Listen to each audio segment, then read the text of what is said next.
is why I'm Dennis Aseto. Good morning.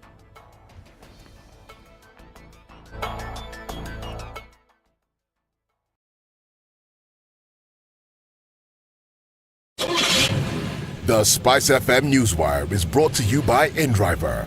Download the InDriver app from the App Store or Google Play Store to enjoy a safe, comfortable, and affordable ride around Nairobi.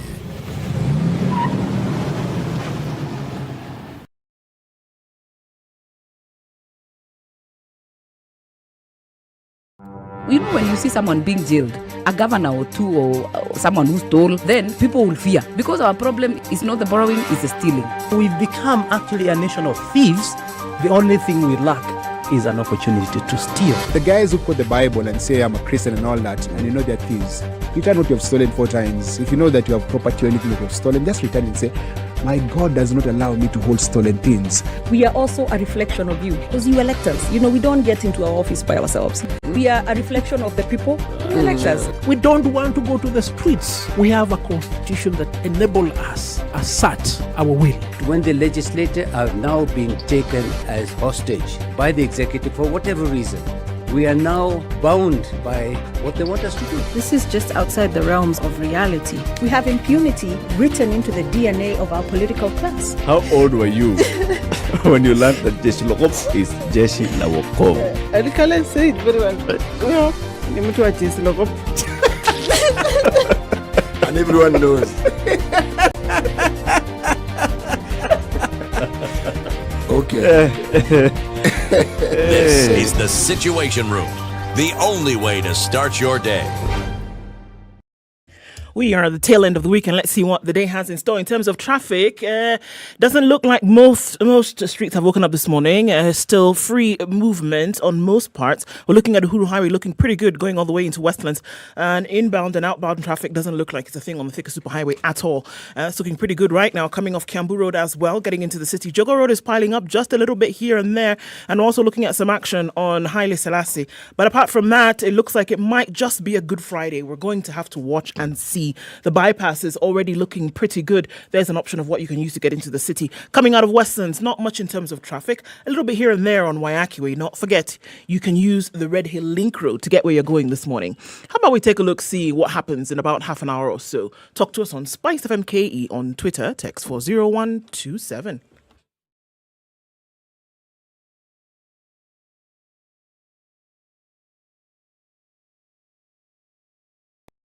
Are you ready? Okay. Spice FM.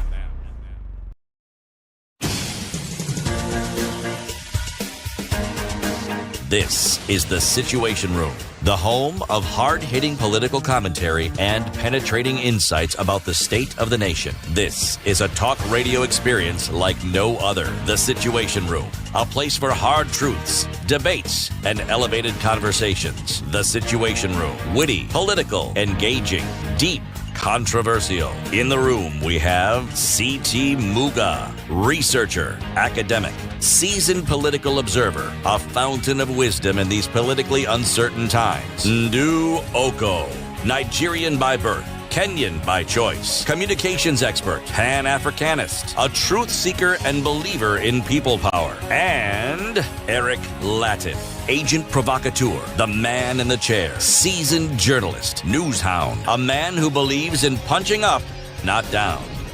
This It is is the 9 minutes after Situation 6. A Room. very good morning to you. How are you doing? Happy Friday, wherever you are locked in from. It's the 14th day of January 2022. IPRA is going to talk to us for the first time this year. Today, the Energy and Petroleum Regulatory Authority. Happy Friday, Ndu. Happy Friday, Eric. How are you doing this morning? Very good. You're well? Yes. Nyambura of our social media team says, if Friday was a person, that person would be you. CT, have you heard that? Do you agree? If Friday was a person, Friday would look like this. Is it a trick statement? No. Yeah, it is. It is from who? Nyambura. Nyambura? Nyambura. Nyambura. You agree? That look, eh? It's the thing. You're good though? I am fine, thank you. Very well, good. thank you. Very good. Please ask City how he's doing on my behalf. City, Yes. you want a bang bang? You want to That is definitely a trick question. And on a Friday. Just say yes. I'm very well, thank you. City, you don't trust me. Just say yes. I am very well, thank you. Ask him the second part of that question. You want to chill with the big boys? I was well 1 minute ago. I am still well 1 minute after that 1 minute. Gonna kitty kitty, gonna get a kitty. Actually, just as I was well when I first said it, I have continued. You're still well. I've continued to be well. Okay, give him the full. So ratings. this chitty chitty bang bang thing that you guys are going about, you guys continue. That was actually a really good movie. Wasn't it just? Yes, it was. What? Are you fine, City? I'm very well, thank you. Good. Like you have said several times. I am well. And now for the umpteenth time, I am well. Now, if there's something you people know that I don't know, tell me. About your wellness? Yes. I beg you. But maybe, I can't see my forehead from where I'm sitting. So maybe suddenly hair started growing on my forehead. Spinach in your teeth, that kind of thing. Yes, or on my cheeks. No. Okay. Nisawa. Nisawa. Yes. You're fine? Yes, I'm fine. That's good. Yeah, kapsa. Kapsa. There are problems in the world, but problems are going nowhere. Problem, not they finish. Problem, not they finish. So just enjoy life. Have you? Allow me to enjoy myself. Allow me to enjoy myself. Okay, let's begin the show with looking at COVID-19 in numbers. Let's do that. Let's look at global numbers now. Risen by about 4 million cases, 320,856,811. Let's look here in Kenya just for a brief moment before we look at what's happening around the world. Some really stressing situations. 1,175 new COVID-19 cases, 3 deaths having been reported over the last 30 days. We're looking at cases, 1,025 are Kenyans, 150 foreigners, 601 males, 601 females, 574 female. The Ministry of Health goes into the details of telling them what's happening here. And Eric, yesterday you were asking the question, how many of these individuals are in hospital? How many are not? 1,146 are currently in health facilities countrywide, 15,829 home-based care and isolation. We'll look into more of these stories, but it would seem as though, at some point during the course of COVID, and even now in the most recent weeks, more and more people have not been able to access medical attention in medical facilities. But it's a story we'll look at during the review. Really quickly, the puzzle of America's record COVID hospital rate in relation to that, even as the Omicron variant, yes, sweeps across the world, public health officials have noted that in most cases, the number of COVID patients in hospitals remains significantly lower than during the previous pandemic surges, okay? So you're not having as many people in hospital during this time. And so folks are we're having so many people who are testing positive for COVID, but they're not in hospital. They're able to walk into a pharmacy, get some medication that will treat the symptoms, and they go home and then they recover. This is the majority of the cases. According to data from the Department of Health and Human Services, 145,000 people were in hospital with the virus on the 11th of January, surpassing a previous record in 2021. The number of patients with the coronavirus currently in hospital has reached record numbers, highest numbers ever, but not with severe cases, right? Hospitals in large parts of neighboring Canada have also seen surges, with Quebec reporting a pandemic high last weekend. So what is going on, and why might North America's experience be different to South Africa and Europe so far? What do the numbers show? The numbers show that more and more people are in hospital in the US than anywhere else in the world with the current surge. And so they're trying to figure out why this is the case. Why are they not able to walk into a pharmacy like in other countries and just get what they need and go home? Why are they getting to the point where they have to be hospitalized? Now, the highest number of hospitalizations is in America. And so now that's a puzzle that they're battling with. Schools in France have closed as unions say 75% of teachers go on strike. A mass strike in protest against the government's handling of the coronavirus crisis. French ministers have made keeping schools open a priority. They're saying we're not going to shut down schools, just like what's happening in the Americas. Despite a recent surge in COVID-19 cases fueled by the Omicron variant, teachers say COVID rules in school are confusing and constantly changing. I guess this is not a new thing. The government said almost 40% of primary teachers and 24% of secondary teachers walked out on Thursday. Not we will walk out, not can we have a talk, walked out. Forget it. Dumpy. So they're saying, we are not going to do this. You're keeping schools open. This thing is spreading. People are getting sick. Stop it. The nationwide strike was organized by 11 unions. We also remember that the unions in France are extremely strong. They are able to shut down the entire country if they decide that they want to do this. And it has happened several times.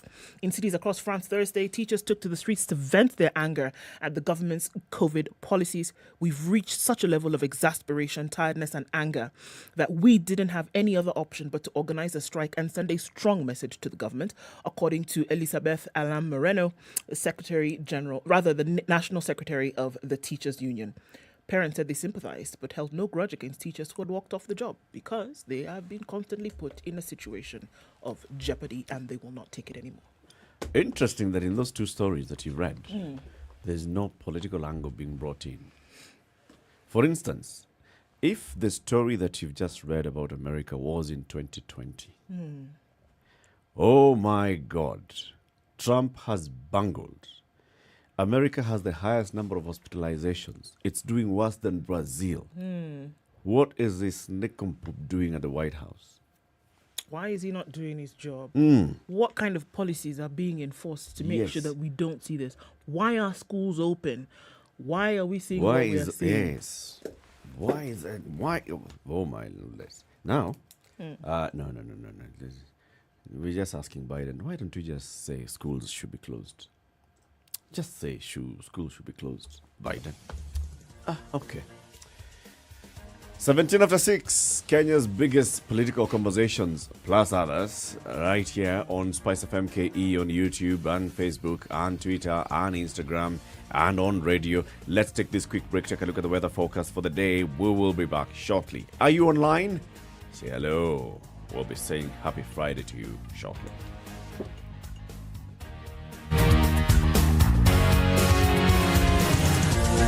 This is the Situation Room, the only way to start your day. Spice up your life.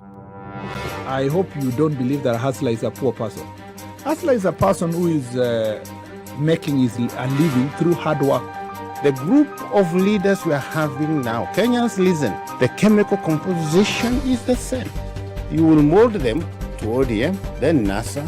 You mold them to Kano, mold them to Jubilee, mold them to any other different color sometimes, but the chemical composition is the same. It's not about me as Nurdin Haji, but it's about the constitution that I swore to protect. So when individuals attempt to hoard those powers and they want to be investigators and also prosecutors, then of course I have to defend that position because that position is in the constitution and that's what Kenyans wanted. I'll tell you what happens is that when you ignore court orders, you're creating and quoting anarchy. Then you create a very dangerous precedent. A story is told of the first president of the country who also went to visit Mathare, presidential tour. Yeah? And of course, he went to this place and he introduced himself. So one of the enemies says, hata wewe kuna jina kama yangu.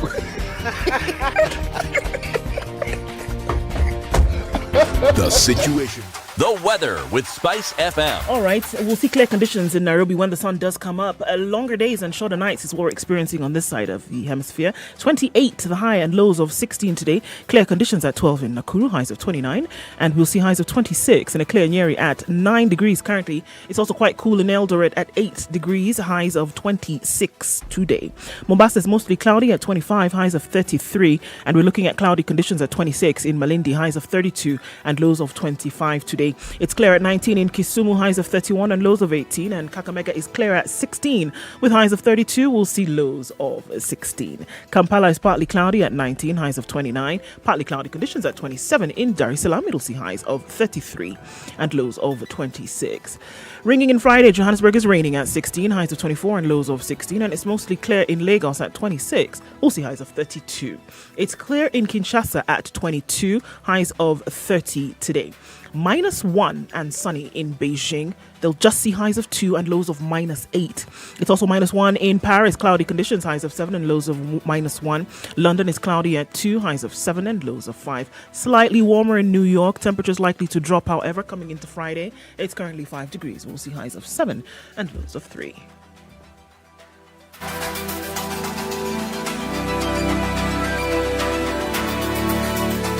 Spice FM. Spice up your life. Mature, intelligent talk every morning. Spice up yourself.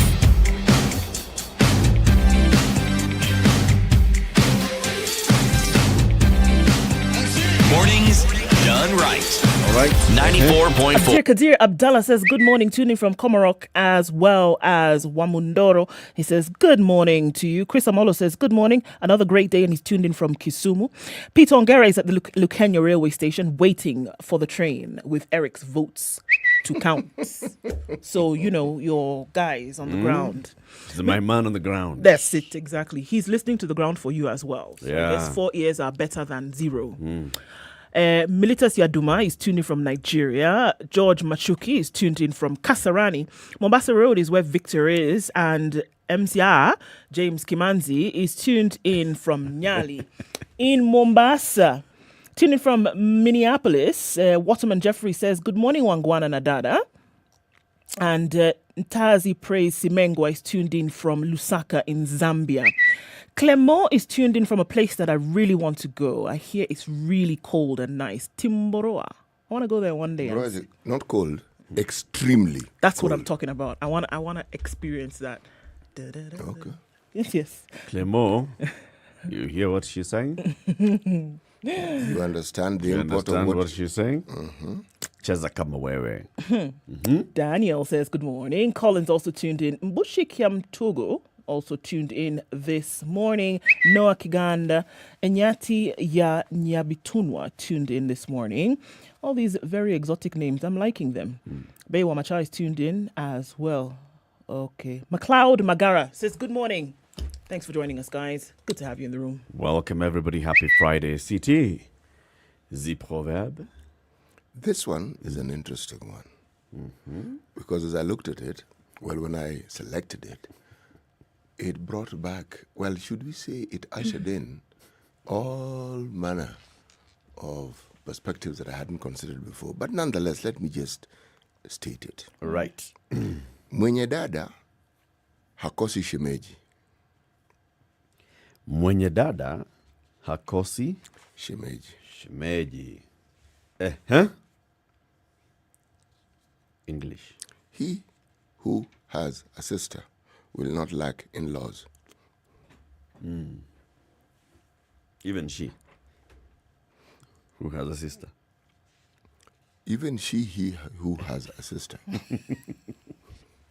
Even they who have a sister. All that have sisters. We all who have sisters yes. will not lack in-laws. Unless nobody comes to marry them, Abi. Actually, you have begun the conversation on the right note. And there's also the assumption that they want to get married. And they're not joining the nunnery. In the days of the Wahenga, marriages occurred. Oh, marriages occur even now. There was no issue of someone did not get married. And by the way, in the Wahenga days, even before the Wahenga days. What is Wahenga? They come from a country. These are the people who come up with proverbs. The wise old people. Oh, okay. Yes. The Druids. Sorry. That is one step away from Wachawi. Don't worry. I'm not Sorry. going there. Even in this day and age, where you have same-sex marriages, you still have One in-laws. who has a sibling. Yes. You still have in-laws, You whether still you have like in-laws. it or not. You're not escaping having in-laws. Yes. So It just goes into one who has a sibling. that's it. That's it. That's all you need. Yes. Even if the only time it becomes interesting is when it is solo child, okay? And they have no interest in marriage. Whatever permission you give them, they're still not interested, okay? So for that solo child, their brother or sister will not have a sibling. But they're solo child, man. You don't. I'm just wondering. I mean, the proverb here does not talk about solo children. So why are you bringing a solo child into this conversation? I am not bringing a solo child into the conversation. I am discussing the diversity of thoughts that are contributing to this, because someone will say, he who has a So sibling. what if I don't have? Yes. What if I'm just solo? Why are you leaving me out? You will not have in-laws. I mean, it's straightforward. See, now the person also wants to be included in this discourse. They cannot be included. This doesn't This include world them. where we live in, They cannot. If you don't have a sibling, you won't have in-laws. So sorry. you cannot have a brother or sister-in-law unless it is now from the other side. Who you go and marry. You get married. Now your spouse's siblings become your brothers or sisters-in-law. That's it. Ni sawa. Asante sana kwa methali ya siku. Let's take a look at the newspaper headlines. We remind you to get access to the Standard newspaper and all the content online. www.standardmedia.co.ke. In the headlines, I want to start this one. The vulnerable are set to get cash from next week. This is the Alaf Mbili. Okay? Not the Alaf Sita. Alaf Sita is in the future. Okay. More than 1 million people in vulnerable groups continue to wallow in poverty as the government struggles to fulfill its promise to support them with cash stipends. Cash transfers to older persons, the disabled and the vulnerable children have been irregular and unreliable in recent years as the economy struggles. This week, the State Department for Social Protection has said that 1.067 million beneficiaries of the Inua Jamii program will start receiving their payments from the 18th of January in just 4 days' time. These payments to senior citizens aged over 70, people with severe disabilities and extremely poor households were supposed to have been made between July and October last year. So, according to the department, the Inua Jamii are to be made through regular and reliable bi-monthly cash transfers. But the safety net program, strategically launched shortly before the 2017 elections, has operated unreliably over the years, often with delayed cash transfers to beneficiaries. The program has also failed to reach all eligible Kenyans because of frequent budget shortfalls. So far, Protection Principal Secretary Nelson Marwa last year said unless the Treasury allocates more money, very many vulnerable Kenyans will be left out. Hurts more. So we're only talking about 1 million people who are supposed to be receiving some cash transfers every 2 months. Okay? They have not been receiving. The last time they received this money was when the president announced that in 2020. After that, they haven't received. Even this story that's saying that this money should have come between July and October last year. They're just saying. They're just saying. Now, Marwa is saying they'll receive in 4 days' time. They'll start receiving. The question is, will this be looking back at what they haven't received, or will it be looking at what they should be receiving? They should have received plus this time. No, they're only going to receive 8,000 shillings each. You're in Mngoje. And this is on the 2,000, eh? Ah, yes. This is just at 2,000. Are you seeing what I'm seeing? Yep.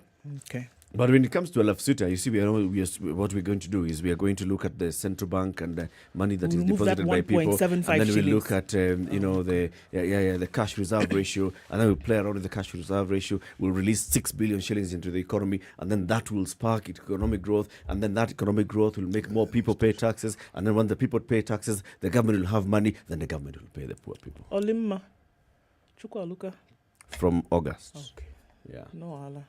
It's good. Yeah. Have faith. You gotta. Faith in? Yeah? You Faith gotta. in? Just faith. No. Faith in what exactly? Things unseen. Faith in the future. Unseen. Have faith in things unseen. You don't know, but by virtue, it's like a muscle. Just you trust. You must exercise it. Just it will happen. Don't look at whether the same government has been able to give you, or that is not happening has been now. able to give the 2,000 to the people. No. That's not the point. Okay? In 6 months' time, if we have a new government, and this coalition is called what? Azimio. Alapsita. The substance of things hoped for. And things the conviction of things not seen. Not seen. I see. So you've taken us that biblical route, have you? Yes. But is that not what we're asked to do? We are going to Canaan. Allah? City, where are you? In the dark. Like Kenya Power, which is the next story. Let's take a break then. Take a look at the traffic and then we look at that story. Good morning. This is Kenya's biggest conversation, the Situation Room.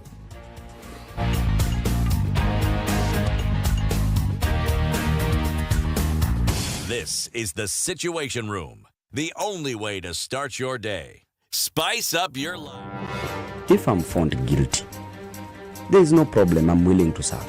I have no problem. Jails are meant for human beings.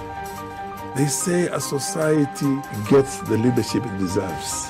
If you have a corrupt, crooked and rotten society like we have in Kenya, then of course they will get that kind of a leadership. I think the president should dissolve parliament. That's the best solution at this moment in time. Dissolve parliament. All of you go home. Yes, we all go home. How are we encouraging other people who might have new and creative ideas? Young people who are making money without any government help. They are just buying their own bundles. They are going on TikTok and making money. KRA is coming after them. I've been in parliament for 15 years. We have been unable to pass the gender law. And yet no presidential candidate is talking about it now. Because we are fake. The truth is, all the men refused to vote for that law. What did Sonko do to Pumwani Maternity Hospital? Yeah, he with cleaned his it up. own money. Cleaned it with his own money. That was him as an individual. Yeah. And I did not say he was cleaning his own money. I was saying he cleaned Foot, mouth. Foot, mouth. Eric. Okay. The Situation Room, Kenya's biggest conversation. Spice FM, Malindi. Not too bad in the city this morning. We're looking at Jogo Road getting out towards Landis. At the roundabout going to Kamkunji, it's not too crazy right now. We're looking at Haile Selassie also building up, Uhuru Highway a little bit here and there. Was there a message sent out about folks not being on the roads this morning? Because nothing's really happening except on the Thika Superhighway where it is hot and heavy and we have traffic crawling along all the way to the Pangani underpass. Coming off Kiambu Road just a little bit here and there. Limuru Road already started to build up quite early. And we're looking at Wayaki Way with quite some traffic coming out from James Gishuru, out there from Kangemi, going into the city. Guess what you can do? You can use the Red Hill Link Road and you should be all right. On the other side of the city, Ojuja Road is also building up into the eastern part of the city. And we're looking at Outer Ring. Not too bad now, but there's an option for you to go the long way and avoid Mombasa Road. Let's look at about 7 o'clock. What's going on the roads? Tell us what you see, guys. It's Friday. We're trying to keep things moving. SpiceFM KE on Twitter. Text 40127.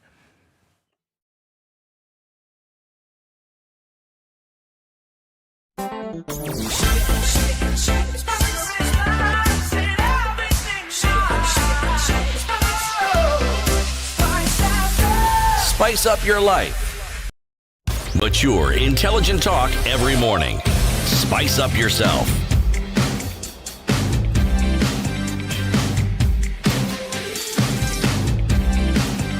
Mornings done right. 94.4 Spice FM. All power to me. Okay, so Kenya Power seems a bit powerless as to explain the reasons why we saw those blackouts earlier this week. 4 pylons on the Kiambera-Embakasi transmission line collapsed, according to the power agency. The DCI is now investigating the Tuesday incident. Power agencies are still groping in the dark and are yet to figure out what caused the countrywide electricity outages on Tuesday. Of course, it is important to find out why so that you can do what? You can prevent this from happening in the future. The entities say that they are still looking into what has caused the collapse of key transmission lines lines. An investigation where the DCI has since been roped in. The outage started Tuesday mid-morning when, according to KP, 4 pylons on the transmission line collapsed. While electricity had been restored later in the day, there was a fault on another transmission line, the Suswa-Embakasi transmission line, that was now being used to supply electricity to areas that had been affected when the other line collapsed, again plunging many into the dark for another 24 hours. The faulty transmission lines this week were in addition to the Lyongalani Suswa line that also collapsed in December and resulted in Kenya Power rationing electricity to homes and businesses. So, according to Joseph Siror, the general manager of Ketraco, in a situation where vandalism occurs and some of the tower members are removed, then the integrity and strength of the tower is compromised. So this is the reason, the primary reason that he's giving for the collapse of these 4 pylons, that there have been scrap metal workers who have been vandalizing these pylons, right? And so what you do is You're that it's a likely cause. It's a likely not yet cause. Established as they. But they've been hearing these rumors previously. They would do an inspection of them previously and find that, all right, some metal has been removed here and there, compromising the integrity. City wants you to stop. I know he wants me to stop. I'm intentional about my continuance of this. I'm just telling you what Siror has said. It's not what he is saying. It is a trend that people in authority have in this country. One of the functions that Ketraco has, apart from just being able to install some of these structures, is to ensure the safety of it. Scrap metal dealers notwithstanding, even if there were no scrap metal dealers who were stealing the nuts and bolts and whatever it is, just to ensure there's wear and tear that takes place, whether it's a building, whatever. And this is something that you do periodically. So, unless they're telling us that in between the periods when they do their inspection, these vandals have, among others, have considered and figured this is when these guys do these things. Apart from just the electricity pylons, there are other installations that use the same materials. The reason I was telling you to stop, because for a moment I thought it was somebody from Kenya talking. The same logic. You are asked a simple question, okay? Then you're going all around. Yes. It's not so difficult to find out, had this structure been compromised? Because the structure is still there. Yes. And we're not talking about, they didn't carry it away, did they? The structure collapsed. The structure is there. Okay. So look at the structure. Does it look like it has all the components that it needed to have? If you say that, no, it didn't have some components, then now you can say, we have found that actually some bits of this, one pylon had been missing. He's saying that investigation is currently happening, and then he'll be able to tell you. Yeah, Sawa. But how long would this investigation be taking? And it's DCI plus I don't know who, plus who, plus who. As they say in Kiswahili, wanajisema. Because how do you have such expensive, such critical structures, and you are telling us you don't regularly ensure their safety? You don't.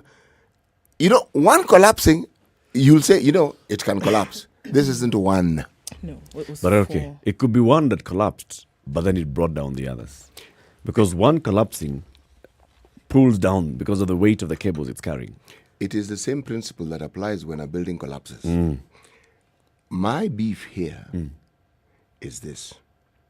There is a possibility and an avenue for actually speaking the truth and saying this is what happened. Yeah. And the reason why I was raising my finger and was because someone doesn't want to come out and say, folks, this is actually, they're hiding investigations. Or to come out and say we do not know. No. Yes. We don't know. We'll find out. Yeah. I have beef, though, with the writer, Macharia Kamau, of the editors at the Standard.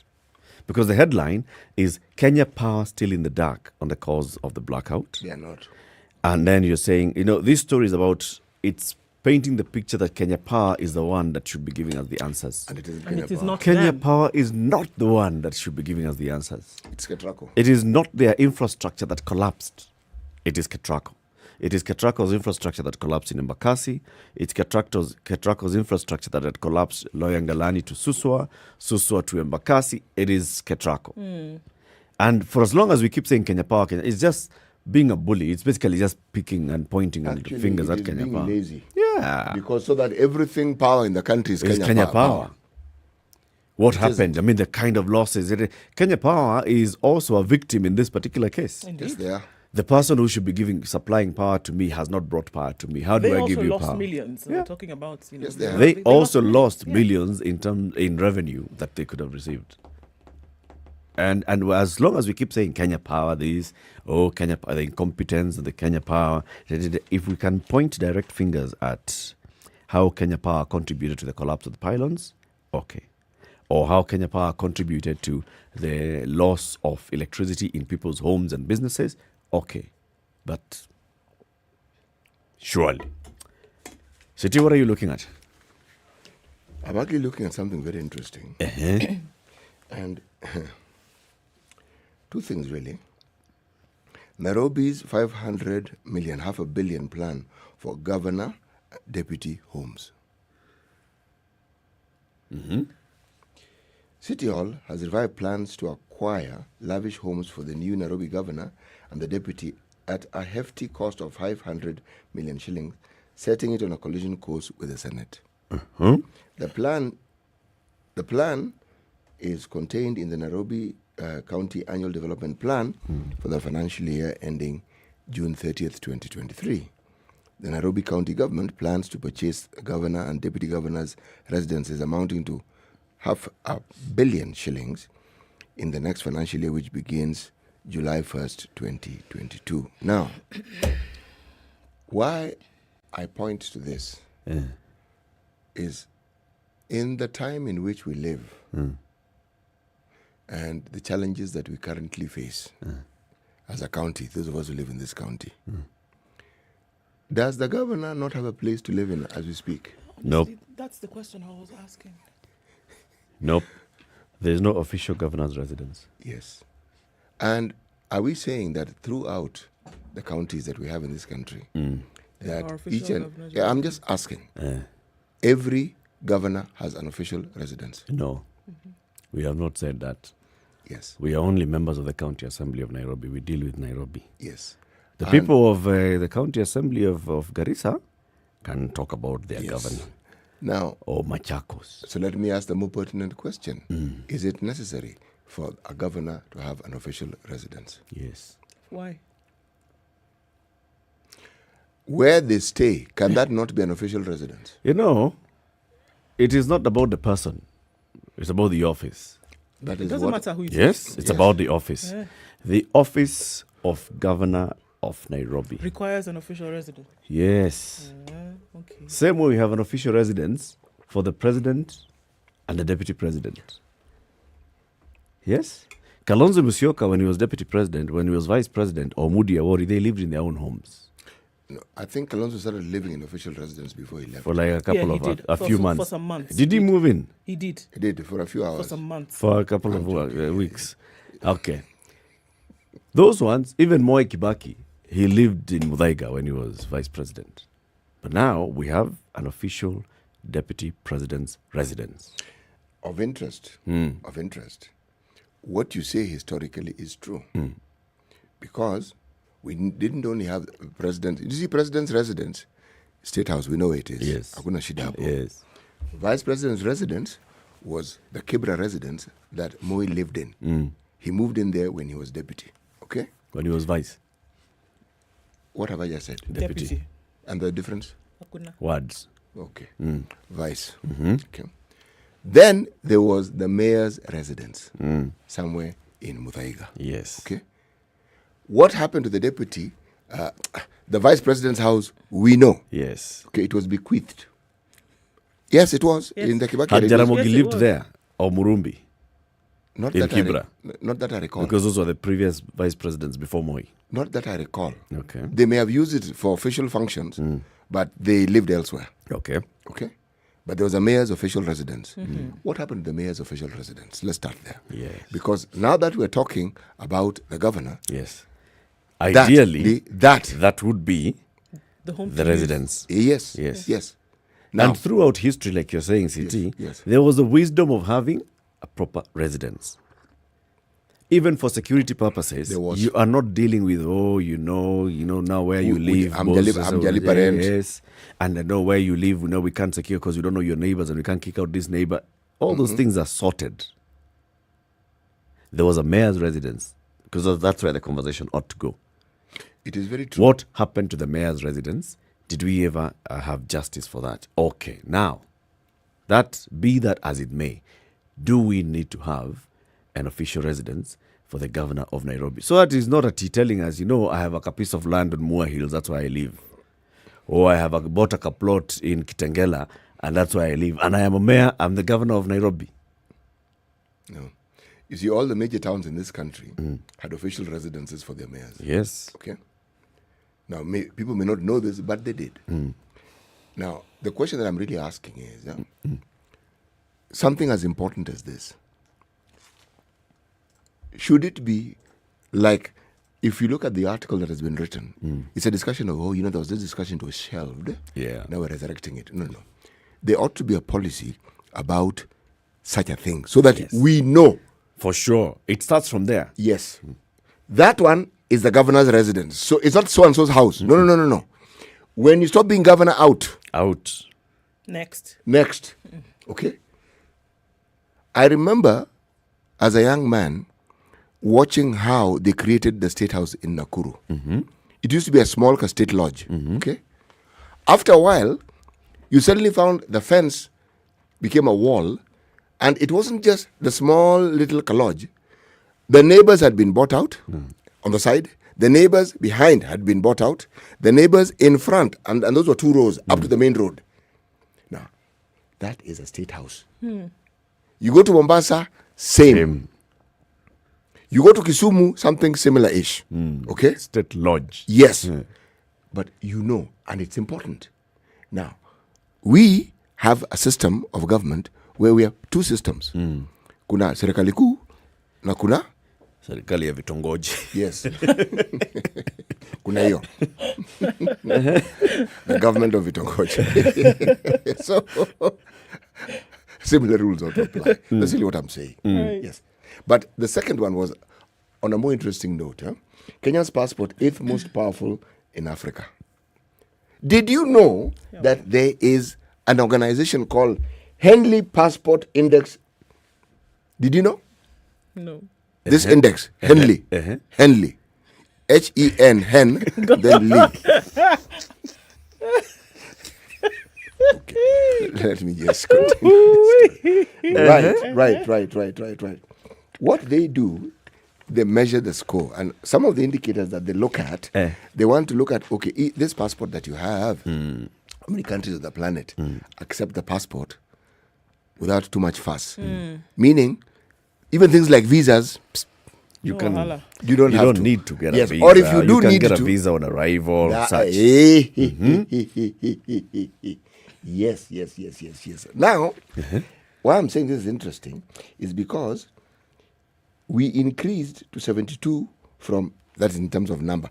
The higher number, the stronger you are. Stronger your passport. The more you're powerful. Yeah. Okay? Powerful is not an adjective. It's a noun. So, but what it means in simple terms is this. We still have a situation where our passport doesn't raise hairs, doesn't raise temperatures. It's a good thing, man. It is an extremely good thing. Yes. So Kenya's is the most powerful in Africa. Eighth.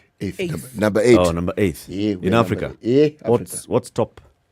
What is top? Iko list hapa. Iko top 10 top African passports. Okay?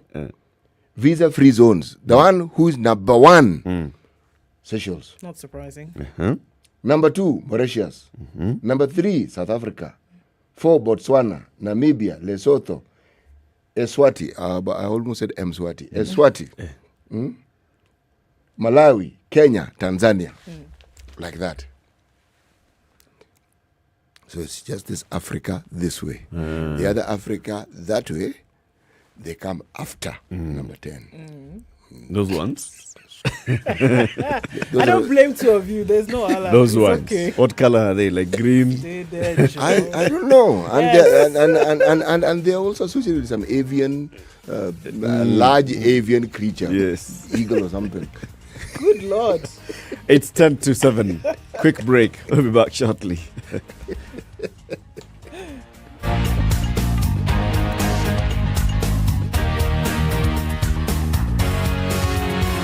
You know, when you see someone being jailed, a governor or two or someone who stole, then people will fear. Because our problem is not the borrowing, it's the stealing. We've become actually a nation of thieves. The only thing we lack is an opportunity to steal. The guys who quote the Bible and say, I'm a Christian and all that, and you know they're thieves. Return what you have stolen 4 times. If you know that you have property or anything that you have stolen, just return and say, my God does not allow me to hold stolen things. We are also a reflection of you because you elect us. You know, we don't get into our office by ourselves. We are a reflection of the people who elect us. We don't want to go to the streets. We have a constitution that enables us to assert our will. When the legislature are now being taken as hostage by the executive for whatever reason, we are now bound by what they want us to do. This is just outside the realms of reality. We have impunity written into the DNA of our political class. How old were you when you learned that Jeshi la Wokoh is Jeshi la Wokoh? I can't say it very well. Well, you need to adjust the logo. And everyone knows.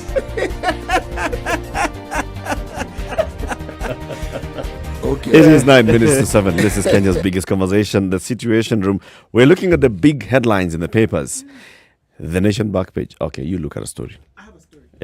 I think it's an important one. Tell us. The court clears the air on when jail terms should begin. George Odunga, Justice, has ruled that the number of years an inmate has served does not reduce automatically. Terms of prisoners to run from the date of sentencing and not the date that they were jailed. Remember, time served became an issue. If you've been in remand for a number of years and then finally a judgment has been given, sentencing then has been decided upon, then they would take away the time that you had served in remand and then, chalk up the rest to your sentencing. Well, High Court Judge George Odunga ruled that the years to be served would not reduce automatically. Instead, he said prison authorities can review an inmate's terms based on their conduct while serving their sentences. However, he's dealt a blow, and he's ruled that their freedom would depend on their behavior, and prisoners who had expected to be pardoned after serving part of their term would not. This would only depend on their behavior. At the same time, he ruled that whenever the court resentences a convict, the term to be served will depend on whether the judge specifies that the years one has already served will run from the date that they were first jailed. But his recommendation is that upon sentencing, that is when your jail term will begin. Previously, time served had been taken into consideration. When the court is silent on the number of days one has served, then the new term should run from the date of fresh sentencing. Odunga also found that for those who had been resentenced, a remission starts from the date of resentencing and not the date that they were jailed. The actual period that a prisoner serves in prison may well lie in his own hands since his earlier release may depend purely on whether or not he retains the credit of the law granted to him at the time of his admission. In other words, while all prisoners are entitled to remission, it is the prisoner's conduct that dictates whether or not that entitlement will actually be enjoyed. So what's the import of all this? So it's changing because previously sentencing would take, by the time a case is heard out and bail has not been granted, an individual stays in remand for a very long period of time, right? So when sentencing is finally done, if then having been found guilty after the court process, usually they take in time served as a consideration that you've been there for the last 2 years because we're waiting for this trial to play out. Yeah. And then we will take those 2 years into consideration. Odunga says no. Now unless when we a judge sentence, says, and we sentence, now your term starts from when we sentence. Unless a judge says time served counts, it is not automatic that it counts. Exactly. Previously it had been, but now he says it will not be. And now you're looking at and then appeals also, and remission and resentencing. Yeah. It's purely on your behavior.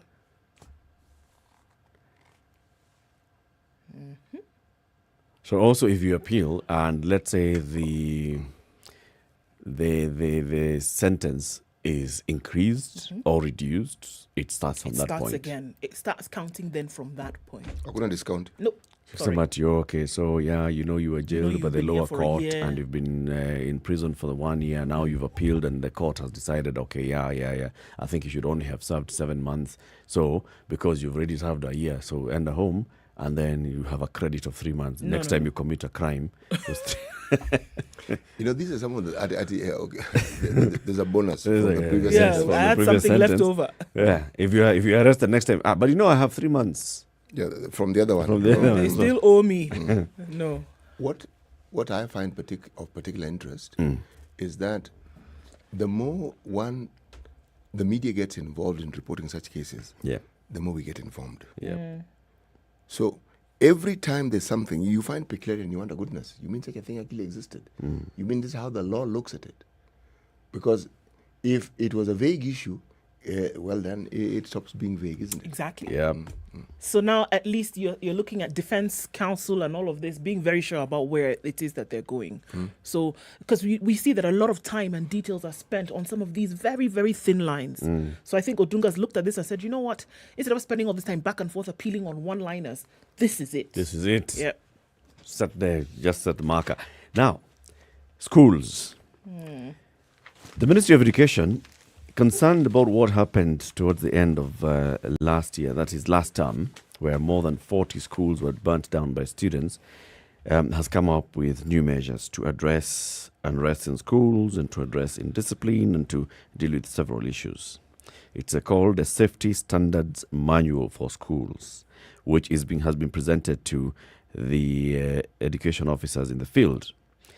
It says, schools have been ordered to form emergency safety teams, recommend transfer of errant students to correctional centers, and ensure immediate closure of institutions at the earliest signs of unrest. The institutions are also required to maintain a comprehensive record of indisciplined students and ensure constant interaction with learners to urgently address their grievances before matters get out of hand. See those issues we've been saying? So it's open communication. They've been told, all right, keep constant monitoring and conversations with your learners. Whenever you sense sign of unrest, don't wait for it to reach that critical point. Close institution. And then, as you're dealing with indiscipline, when you see the errant students in your schools, keep a clean record and also show what you're doing to address them. When you have students who now need to be expelled, they're not transferring from school A to school B. They transfer from school A, they go to institutions. Okay?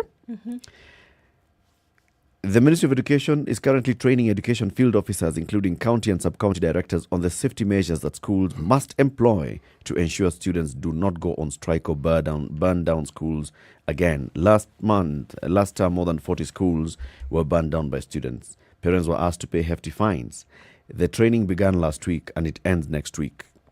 In the event that head teachers notice any of the signs among students which, in his or her opinion, may result in the disruption of general activities at the institution, he or she should close the institution and notify the County Director of Education within 4 hours after such a closure. This is according to the Director of Quality Assurance and Standards at the Ministry of Education, Dr. Mary Gaturu.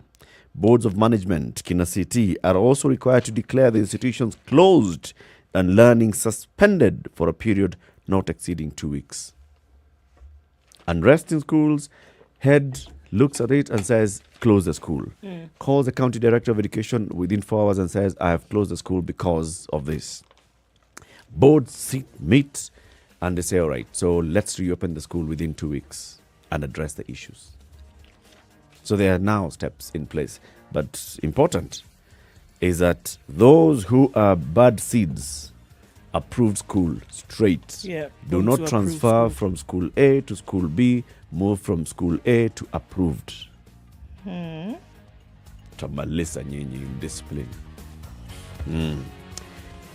More conversations coming up in the next hour. Keep it right here. Tomorrow is the 15th day of January 2022. Tomorrow we commemorate the terrorist attack at the 14 Riverside Drive. This is commonly called the Dusit attack. we'll have somebody with us in the studio to look at addressing violent extremism in Kenya. Good morning, 8:07 a.m.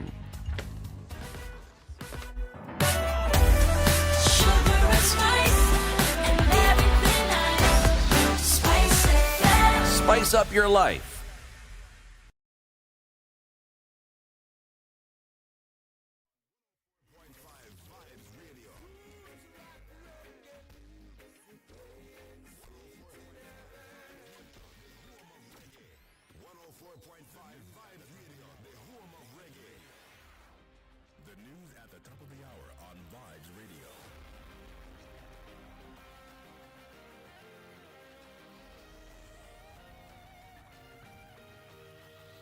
The latest news from around This is the Newswire. world. Dennis Aseto. 94.4 President Spice Uhuru FM. Kenyatta has called on politicians to work together with the view of improving the lives of all Kenyans, saying he will continue engaging with all leaders irrespective of their political persuasions so as to ensure that Kenya becomes a strong and united nation. Speaking at State House Nairobi during a New Year luncheon hosted for members of parliament, the president reminded politicians to conduct peaceful campaigns ahead of the forthcoming general elections. The head of state commended members of parliament for passing crucial bills which are said are key to improving governance and delivery of services to Kenyans. The political parties amendment that we are trying to push through, which some people have tried to demonize as they try to demonize BBI, that is giving us an opportunity for us to be able to formally work together across political parties in the interest of the nation. Because this is what we are trying to achieve. The passage of the anti-money laundering bill, for example, will ensure that we are able to continue being part of the international financial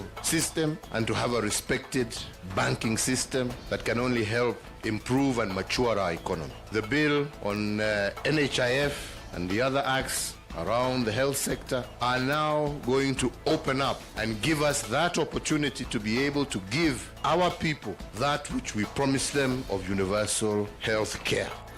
Deputy President William Ruto has continued to rally supporters behind his bottom-up economic model campaigns as he seeks to be president at the August 9th elections. Deputy President William Ruto, speaking in Kajiado County, called on area residents to buy into his hustler narrative. Ruto emphasized that his agenda had the backing of international leaders and was well proven as the ultimate solution to the problems affecting the country.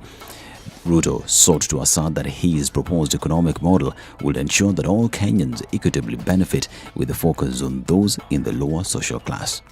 The Ministry of Education has unveiled a new set of literature books for English and Kiswahili Fasihi for the period starting 2022 to 2026 for all secondary schools. According to the ministry, the texts will be rolled out in April this year for Form 3 students, while others will be released in January 2023. The current set books that are now being phased out have been in place since 2017 in accordance with a set duration of 5 years. Now, 3 Cameroonian nationals are behind bars after they were arrested by detectives from the DCI's Economic and Commercial Crimes Unit for allegedly falsely obtaining money from a Kenyan-based businessman of Australian origin. The trio, T. Babila, Ernest Abeng Ahuo and Ayong Ronald Aku, were arrested at a hotel in Kilimani after the victim alerted the sleuths. According to police reports, Babila, who is alleged to be the mastermind behind the syndicate, lures unsuspecting businessmen with the promise of cleaning fake dollar notes and converting them into genuine cash. Now, 1,175 people tested positive for COVID-19 from a sample size of 10,073 tested in the last 24 hours, marking a positivity rate of 11.7%. Of the cases, 1,025 are Kenyans, while 150 are foreigners. 601 are females and 574 are males. The youngest is a 2-day-old infant, while the oldest is 108 years. Total confirmed positive cases are now 315,000, while cumulative tests so far conducted at 3,127,480. Newswire continues to urge you to go out there, go get vaccinated against COVID-19 so that together we may win the fight against the disease. Now, the Nigerian government has lifted its ban on Twitter 6 months after the social media giant platform was blocked away from its population of over 200 million people. Director General of the National Information Technology Development Agency, Kashifu Inua Abdullahi, said that the statement that the decision was made after Twitter agreed to meet all conditions set by the Nigerian government. The said conditions include managing prohibited publication in line with Nigerian law and addressing issues of operations and tax. And Britain's Prince Andrew has been stripped of his military titles and charities a day after a judge ruled a sexual abuse civil lawsuit against the Queen's son could proceed. Andrew will also no longer use the style His Royal Highness in any official capacity. With the Queen's approval and agreement, the Duke of York's military affiliations and royal patronages have been returned to the Queen. The Duke of York will continue not to undertake any public duties and is defending the case as a private citizen. Wednesday, a New York judge ruled against a motion by Andrew's legal team to dismiss a civil lawsuit brought against him by Virginia Giuffre, who alleges that she was trafficked by disgraced financier Jeffrey Epstein and forced to perform sex acts with the prince at the age of 17. Andrew has denied those claims. This is Newswire. I'm Dennis Aseta. Good morning.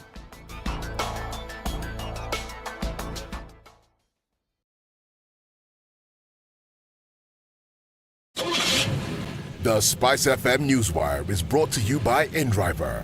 Download the InDriver app from the App Store or Google Play Store to enjoy a safe, comfortable, and affordable ride around Nairobi.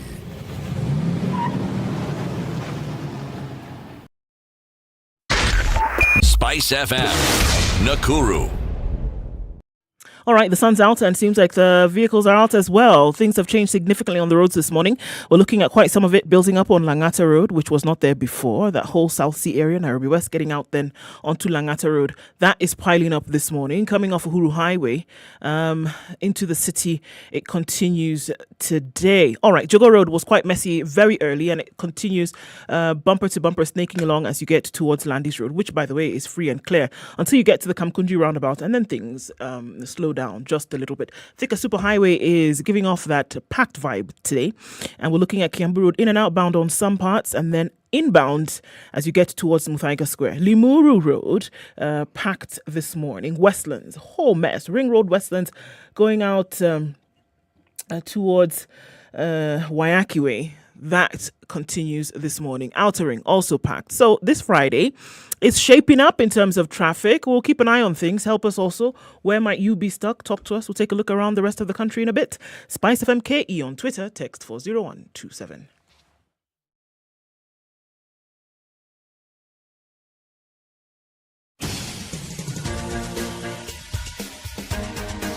This is The Situation Room, the home of hard-hitting political commentary and penetrating insights about the state of the nation. This is a talk radio experience like no other. The Situation Room, a place for hard truths, debates, and elevated conversations. The Situation Room, witty, political, engaging, deep, controversial. In the room, we have C.T. Muga, researcher, academic, seasoned political observer, a fountain of wisdom in these politically uncertain times. Ndu Okoh, Nigerian by birth, Kenyan by choice, communications expert, Pan-Africanist, a truth seeker and believer in people power, and Eric Latiff, agent provocateur, the man in the chair, seasoned journalist, news hound, a man who believes in punching up, not down. This is The Situation Room. It's the 8 only minutes way after to 7. start your Very day. Good morning to you. How are you doing? Welcome to Kenya's biggest conversation. If you're joining us now on Spice FM or online, we are here every weekday morning, 6 a.m. to 10 a.m.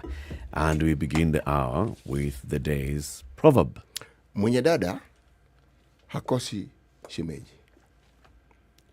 Mwenye dada hakosi shemeji. Mm-hmm. Shemeji. Yes. Do you know the linguistic variation that the people who speak my tongue, when I first came across it, I found it particularly intriguing. Yeah. Shemeji. Yeah. A play on words. Do take a guess. Shemeji. A play of words by people who come from where I come from. Je ne sais pas, monsieur. Oh, okay. I understand. Omejo. That's a good one. Hey. Okay, so now say than the proverb in Luo. Mwenye dada hakosi omejo.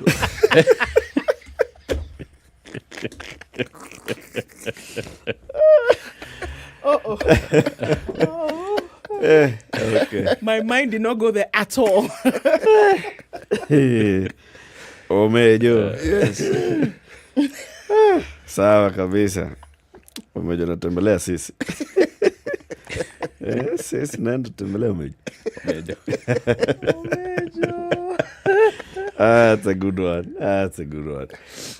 We have a guest in the studio, and his name is Hassan Kanenje. He is the director of the Horn International Institute for Strategic Studies. Good morning, Hassan. Good morning. Good to have you in the studio. Thank you. Did you know about Omejo? Actually, I'm just learning this morning. In fact, what I was expecting is Semeji. Yes, like Semeji. So, this is a revelation. Thanks for the education. Yes. Omejo. We have you in the studio, and we thank you very much for joining us today, because this weekend we commemorate the anniversary of the 14 Riverside Drive terrorist attack that took place on the 15th of January 2019, 15th and 16th. Many people died. People lost their relatives, their loved ones. Businesses were affected. And it was just a dark moment. And we want then to look at what steps have been taken in the country by various actors, security, at the community level, civil society, in addressing violent extremism and also addressing terrorism in the country. So asante sana for joining us. First, let's hear about this Horn International Institute of Strategic Studies. Who are those? Yeah, the Horn Institute is a research and policy think tank that focuses on key thematic areas of defense and security, terrorism and extremism, diplomacy and foreign relations specifically. And it works primarily in 13 countries of Greater Horn of Africa region, but by and large, our analysis and research actually covers the entire continent to a large extent, from Tangier to the Cape of Good Hope. But the reason we primarily, first of all, focus on the region, especially 13 countries, is because of the commonalities that exist within this stretch. Now, when it comes to the subject matter of the day, for instance, as we speak, there is a long stretch of terrorist networks from Cabo Delgado in Mozambique to Congo. And so that, of course, is part of the reason that we cover the region we do, but mostly we work with the government agencies, international organizations, regional organizations as IGAT and African Union, communities, civil societies, as well as the media. And in just last year, because of the nature of the work we do, and I think the credibility of it, we were ranked number 18 as a think tank to watch in the world by the Global Think Tank Index. And so we are proud to say we've been doing fairly good work, especially in this region. Increasingly, the Horn Institute has also become the most go-to think tank by local and international media, especially on matters on terrorism and extremism, security, defense, and diplomacy. Who consumes your information? The people who consume our information, of course, they're multi-layered. There are a number of levels. The primary consumers of information, of course, are policymakers. Secondary, of course, the research institutions, think tanks, universities. Thirdly, and critically, is the public. Because it's very important, number one, to enlighten the public, but also to assist in shaping policy, especially on critical matters that affect communities, affect nations, affect regions, and affect states. Okay. So just looking at the different things, I mean, it's interesting because you talk about the length and breadth of the continent, looking at activities that may be happening, touching on terrorism throughout the continent, whether Africa is a receptor of some of these themes that come from outside bodies that we know of, whether it be Al-Qaeda or such, right? Yeah. Whether we're receptor sites or perpetrators from here. What have you seen is that you have pockets of units that operate here as kind of like branches of headquarters, or are we seeing continent-grown terrorism from what you've been able to see over the years? I think initially we were receptors. Mhm. And what has been existing largely were what I call franchises. For instance, they've been Al-Qaeda franchise across the continent. They've been ISIS franchise across the continent, manifesting themselves, of course, in form of groups such as the Al-Shabaab, Mhm. such as the Boko Haram, Yes. as well as others. Yeah. But increasingly, because of just, I think, the interconnectedness of our region with what I call the primary source of the regional terrorism, which is the Middle East, we've also become the source. And so increasingly, we are having Africans actively get involved in foreign theaters of war. And whether it's in West Africa or in East Africa, including Kenya, where hundreds of university students and other young people have actually joined Al-Shabaab and ISIS and Al-Qaeda. And so this becomes a concern. I think the perception initially was that this conflict was a foreign conflict and we were simply caught in the crossfire.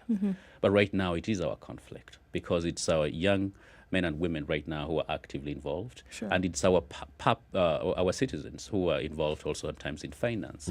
So we can no longer say it is a foreign thing. In fact, quite to the contrary, the Sahel and the Horn of Africa have become the next theater of terror.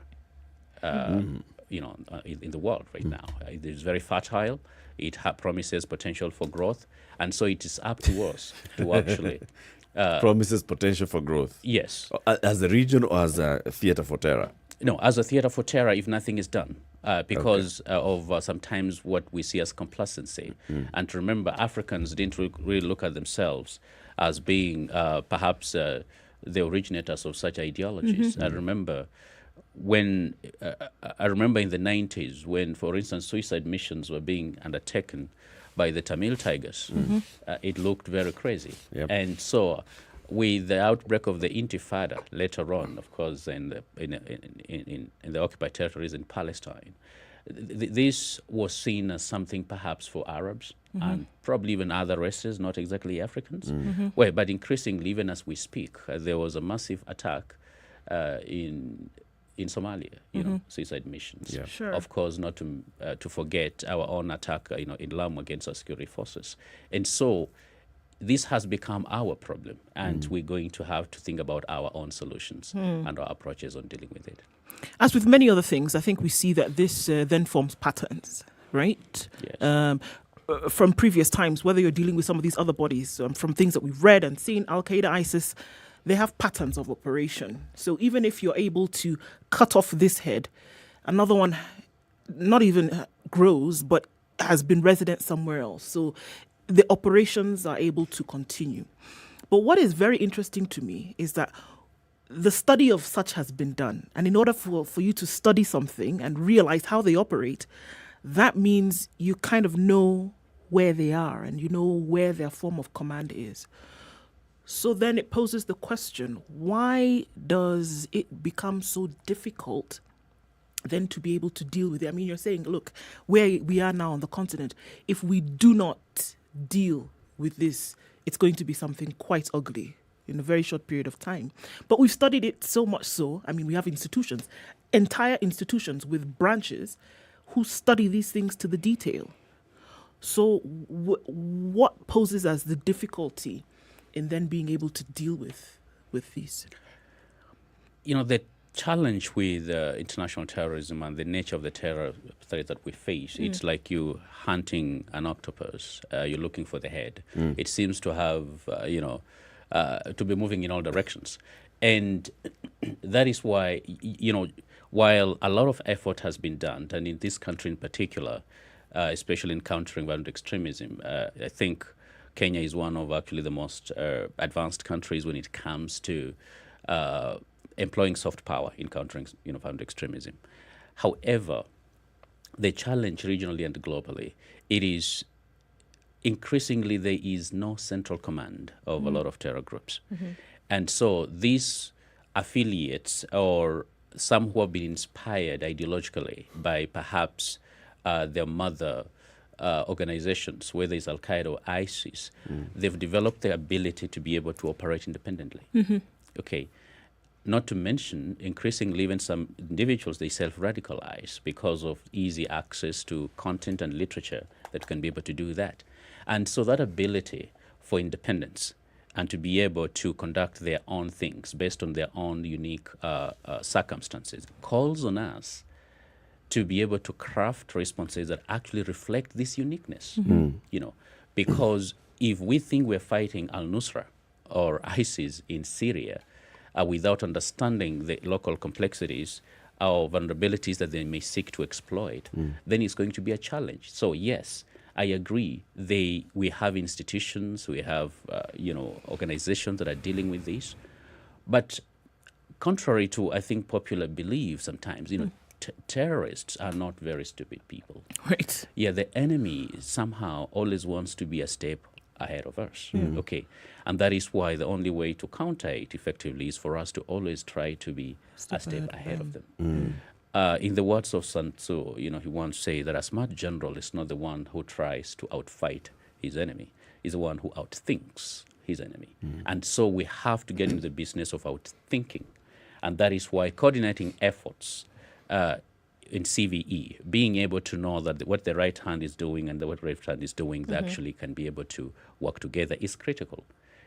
And that is why we have in a number of countries, including Kenya, organizations such as NCTC that actually tries to be able to coordinate efforts so that we do not fight in desperate fronts without knowing what is happening, but we are able to define what the problem is to be able to address it, because initially the problem was actually defining who our enemy is and how we should go about it. Let me ask you a two-pronged question. Yes. One of the things that research does, well, the primary thing that research does, it seeks to answer a certain question. But researchers will tell you that in the process of trying to answer that question, you'll come across responses that you had never figured out before. That's correct. There's always a surprise waiting for you around the corner. So let me ask the first question. One, what would you say are the main causes of radicalization that leads to this problem that we're referring to as terrorism? Causes of radicalization. Yes, what brings about this situation where people want to turn their lives and head in that direction, and they see it as a just cause and they see it as something worthwhile? Radicalization in itself is not necessarily a bad thing. You can be an economic radical because you want to bring about change. You can be a social radical, because perhaps you believe in social justice and you think the society is going the wrong direction and there's a lot of unfairness. You could be a political radical. I think many, and I think, probably old enough to know this, most of us on our campus days, we were radicals. But somehow we believe that, exactly, the comrades were radicals. You're trying to believe in a new democratic dispensation. However, the type of radicalization that is bad is radicalization that leads into extremism. Okay, because at that point, especially when that extremism becomes violent in nature, it becomes dangerous. Now, a number of factors can lead people into getting radicalized. One, they can be radicalized by association. If you're hanging out around a group of people who are holding radical views, especially in this case of terrorism, against states or communities that you think they're not living up to your standards or somehow they're being unjust to you, there's a way in which you're going to find yourself holding very radical or extreme views. Two, there are processes that sometimes lead, such as national or local regional policies, for instance, that may lead to marginalization of persons, alienation of communities. But sometimes increasingly, certain conditions, for instance, poverty, or, so to speak, sometimes international climate, that because of the affective bias that we tend to have with people who actually believe in our, let's say, our faith, or share our faith, or share our race, or share our color, when we think they're being persecuted, somehow we find a way trying to associate ourselves with them. That's the reason we created black, for instance, radical nationalism in the U.S. In the 20s, 30s, 40s, and 50s. If you listen to the speeches of Malcolm X, I think you're going to get that very clearly. And so that's radical. The challenge with what I call the current, Islamic-related kind of radicalization, it is the expropriation of scripture, to advance certain political goals, objectives, in ways that is actually inimical and harmful to the modern state and to our constitutions as we know them. And so that becomes dangerous. So insofar as even those factors that contribute to radicalization are concerned, it directs an individual into a certain direction. So it's a process of acquiring, certain ideologies that are actually going to go counter to what is the mainstream. And so when you get radicalized, you start moving away from the mainstream. And the mainstream tends to be moderate. The mainstream tends to be more, more accommodating, more tolerating. But when you start getting radicalized, you alienate yourself. And sometimes that alienation leads to alienation by others as well at the same time. But this particular situation that we are discussing, it seems to be a growth industry. It's not some domestic, docile enterprise that just a few selected individuals go into. And it targets young people who are most susceptible to influence. Let me move to the second part of my question, why I'm asking it. There are social aspects that are born out of expectation. Somebody's young, they expect certain things to happen. Or certain things have happened, and as a result of that, their lives are what they are. And so the element of change that you speak of becomes a catalyzing force, because there is this youthful exuberance that also accompanies conviction that these things that seem difficult can be done, and then a path that can be followed. But there, in my mind, there is a far more nefarious aspect to it, the commercial. People who think in those terms and who bring about this ideology are not necessarily change agents. Not necessarily. There are people who have a far broader outlook toward life, and they understand exactly what the commercial benefits or the benefits themselves can be.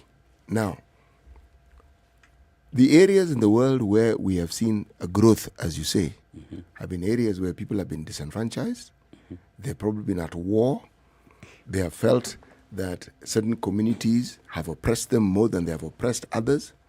If we look at Kenya and we look at our youth who have been radicalized, it isn't even from one community. No. But the key agent in all these things is young people who don't seem to have anything else to do. Now the question comes. When people are called in, summoned, enticed, is it, in your research, what have you found are the key components to the messaging that these young people are given that entices them to join? Because I don't think they're told, come, blow yourself up, and you will. I don't think that is the message. No. That's true.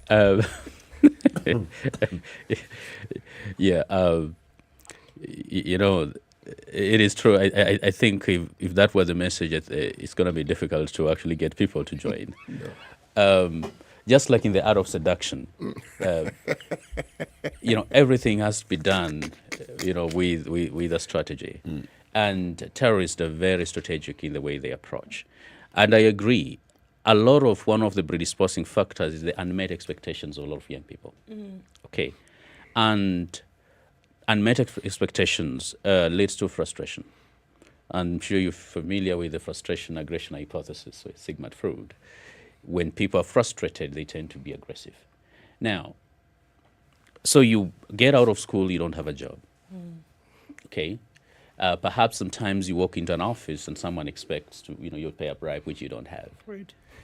And your family thinks you're too old, you need to get married, you don't even have money. Okay. Your neighbors start laughing at you that you might have gone to school, but, you've just become useless. Mm-hmm. Now, what happens is you look for an answer. Young people tend to look for an answer.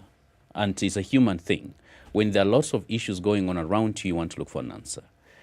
The challenge is how terrorists succeed in that is they exploit those vulnerabilities.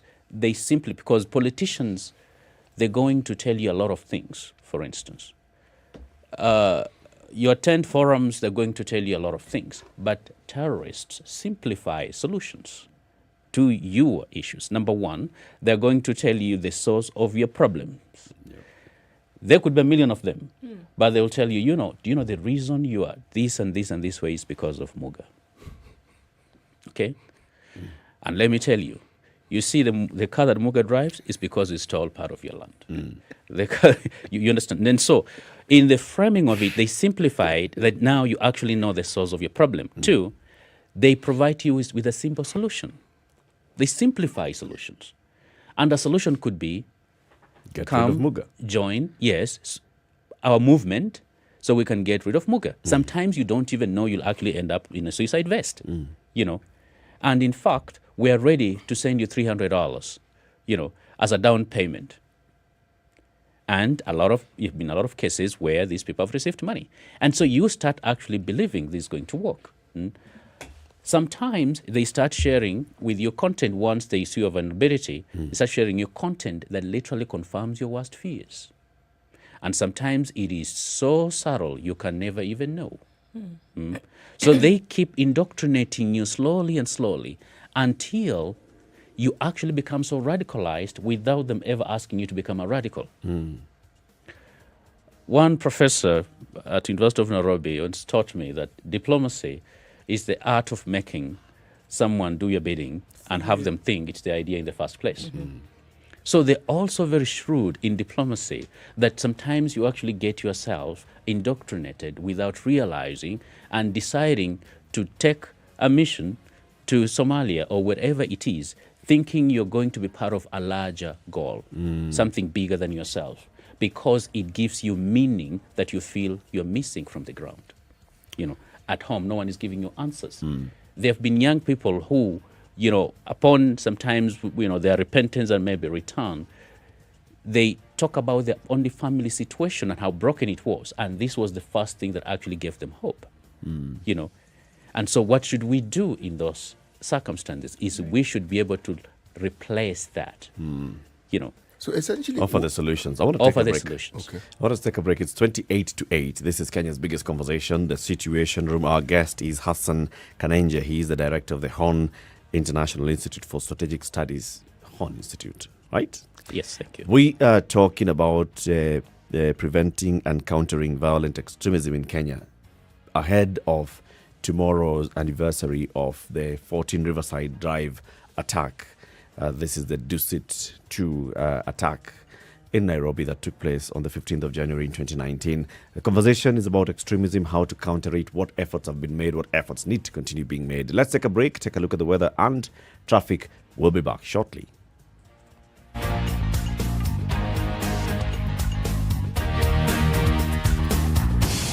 This is the Situation Room, the only way to start your day. Spice up your life. There are so many people peddling what is false and that it bears remarkable resemblance to what is true. Politicians have their agenda, and their agenda is to use every opportunity to sell that agenda and to loot this nation. I have seen major strides that are done in this country when we talk to each other as against talking at each other. We start getting back into the tribal cocoons which were put to us by the colonial powers. They gave us physical freedom but not mental freedom. We're still mentally colonized today into these cocoons of tribe. Now, if you live in an area where it's difficult to find a dog, he's a goat. I kid you not. In which part of this country is it difficult to find a dog? So that you resort. Afande, hiyo mbwa yako iko na Umba special. This is the Situation Room, the only way to start your day. At 15 degrees, Nairobi is sunny this morning, highs of 28 and lows of 14. It's 12 degrees and sunny in Nakuru, highs of 29 and lows of 10. Sunny conditions in Eldoret as well, highs of 26, lows of 11. And 9 will be the low in a sunny Nyeri, currently at 10 degrees. All right, looking into Mombasa, cloudy conditions at 27, highs of 33. We'll see highs of 31 in Malindi, where it's mostly cloudy at 27 as well. It's partly sunny at 18 in Kisumu, highs of 31. 32 will be the high in Kakamega, where it's also sunny currently at 18. Kampala is cloudy at 19 this morning, highs of 29 and lows of 18. And we're looking at clear conditions in Dar es Salaam at 27 with highs of 33. Mostly cloudy conditions in Johannesburg at 17, highs of 24 and lows of 16. Lagos is mostly clear at 26, highs of 32 and lows of 25. And it's cloudy in Kinshasa. We'll see highs at 30 and lows at 22.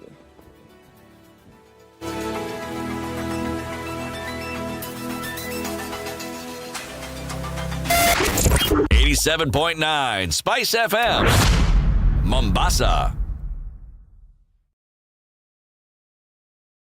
Are you ready? Okay. Spice FM. It's a busy day on Jogger Road as you're trying to get towards that Landis Road area. Some, interestingly enough, outbound traffic coming off of Haile Selassie. Today, Langata Road is doing its thing. Started late, but here it is. So if you left early, good on you. If you didn't, some patience will be required. Gong Road, pockets of it as you get towards the roundabout. Some traffic feeding off Raila Odinga Way. Getting into the CBD looks like a feat today, and it's no mean one. Looking at Westlands, continues to look a little bit crazy. The thicker superhighway, while you were away, things got crazy. Feeding off from Outer Ring.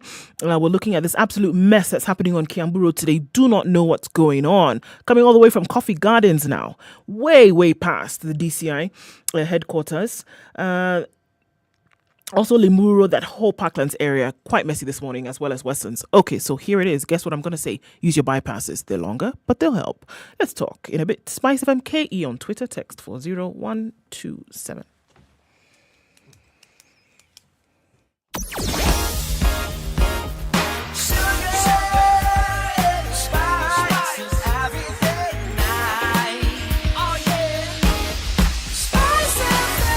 Spice up your life.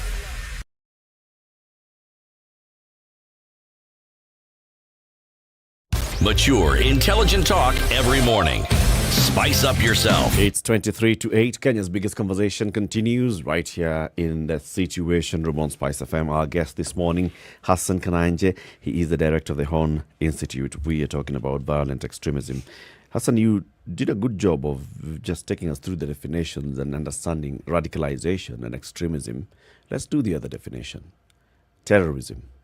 Is there a standard definition of a terrorist? And I ask that, knowing full well that in Ethiopia, the government has declared a certain group a terrorist organization. And we keep hearing, this one has been branded a terrorist organization. Is there a definition of terrorism?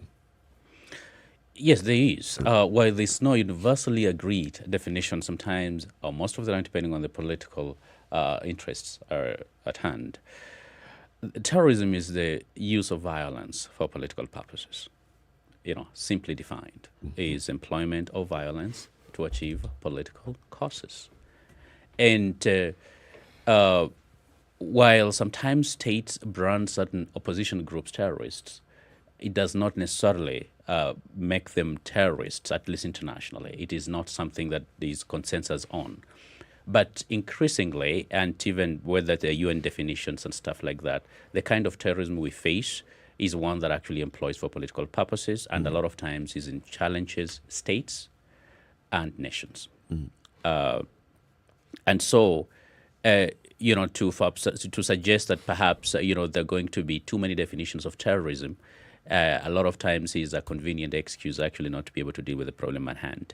But yeah, we do have some definitions, and in Kenya we do have those definitions, and that is, or the operation definition that we're using, especially in dealing with the problems that we face internally. So, causing some disturbance and violence to achieve some political outcome. That's mainly it. Yeah, So there are various groups. Not some disturbance, not just some disturbance. You know, throwing stones on Mombasa Road is not a terrorist activity. Okay. Yes, but there is a deliberate, So what's the calculated threshold? employment of violence by mostly a non-state actor, okay, against mostly the state itself. And, of course, it operates on different levels.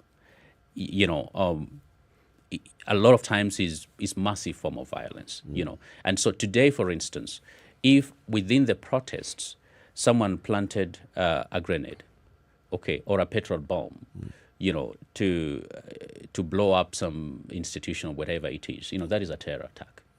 You know, there's no way about it. You can't say, well, it was a protest that just became violent and then I decided to start, you know, And it was one person, he's not linked to any other organization. No, if you could be one person, it's still a terror activity. Yeah, and I think it's very, very important that we actually understand that a terrorist is not just some turban-wearing Afghani, okay, you know, or an Al-Shababi. You know, you can be a terrorist even though you're as clean-shaven as my brother here. Yes.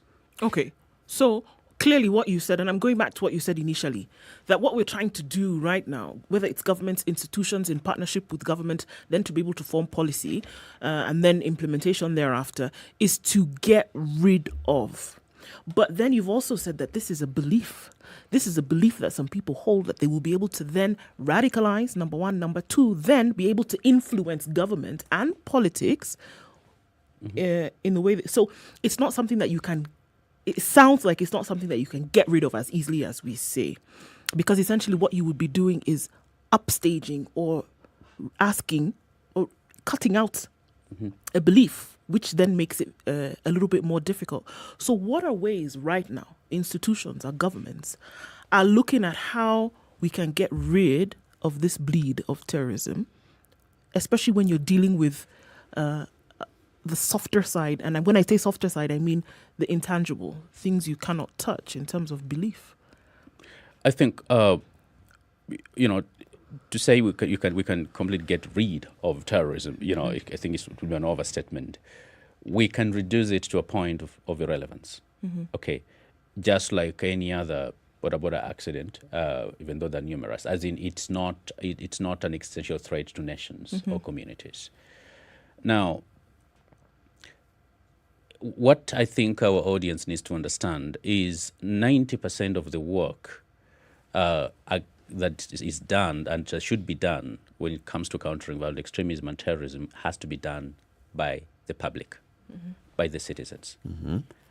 Government does 10% or less. Government is supposed to facilitate that process.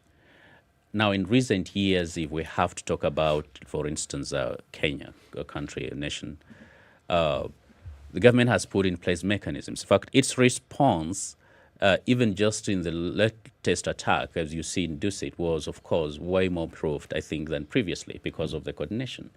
But also communities have been engaged. And since, of course, the Prevention of Terrorism Act, that, of course, laid a foundation, part of it, you know, for the NCTC that we have in terms of coordinating these events, the government has worked a lot more with communities, local communities in particular, and civil societies to actually ensure that this terror does not take root. Now, the challenge, I think, for Kenyan citizens, and I think the same applies to a lot of our citizens on the continent, is there's a way in which they look at government as if they're separate from it. And so we rarely take ownership of government, and we rarely think that we are actually the government, because government does not exist without us. These are the people who know their neighbors. These are the people who know the people they do business with. And if there is no cooperation and collaboration between, for instance, security agencies and citizens, trust me, the work of fighting terror is null and void. It's not going to get anywhere. You know, there is no single study, no single research, no single experience someone is going to share with you that's going to say the government won the war against terror. Sure. No, it's always the citizens who are going to win the war against terror. So practically, how do you pick it up? If we take Dusit, for example, and that the attack happened, and then the perpetrators of the attack clearly were dealt with, because, I mean, then they were killed, they were taken out. What happens there? Because we're looking now at a practical situation whereby we're saying that then this collaboration or this cooperation then between government, who is meant to facilitate, and then citizens who are meant to be active. What practically is supposed to happen? The world was watching. Dusit happened. The attack happened. Lives were lost, right? Government comes in with combined forces, whether they were external forces in terms of military from other partnering countries, or whether it was internal defense forces, right? Day one, day two, the attack, things have been suspended. What then happens thereafter? What happens thereafter is what should be happening before even that. Now, one thing that is important, I think, for us to understand is almost every single day, a terrorist is trying to do harm to us. Okay. A terrorist is trying to penetrate the Kenyan fabric, the Nigerian fabric, the Ethiopian fabric. The challenge is a lot of successes are registered both by security personnel and by citizens and communities who report this to their local chiefs, who report this to relevant agencies, and those things are arrested. A lot of those heroes are never talked about. They're never known. They simply disappear in the forest. The ones who are successful in attacking, of course, are the ones we talk about. And always looks as if that 1% or 2% that is successful is the one we tend actually to focus on and look as if, make things appear as if actually no one is doing anything. And you start wondering, and how come those people did not do anything? How come security forces, were not aware of this? How come the people who live in that area didn't say anything? There are a lot of good citizens who actually come forward to say, hey, we're having very strange people here. How else do you think even, government gets access to information about people who are doing drugs, about people who are doing smuggling? It's normally the neighbors. It's normally people of goodwill. As Americans like to say, when you see something, say something. It's as simple as that. But the moment we stop saying anything because we are fearful, we are afraid, or we do not think we have a stake, that is actually when it takes root. And so whether you live on the border area, whether in Mandera or Moyale or Mombasa or in Nairobi, it's a collective effort and responsibility for us as citizens and for us as citizens of the world, to ensure that when you have information, and there is a lot, frankly speaking, just using the example of Kenya, one of the things that is always missing, and one of the things I'm going to challenge even us in the media here, is we need to be able to discuss more with regard to opportunities for citizens to actually work with their own government in fighting terrorism.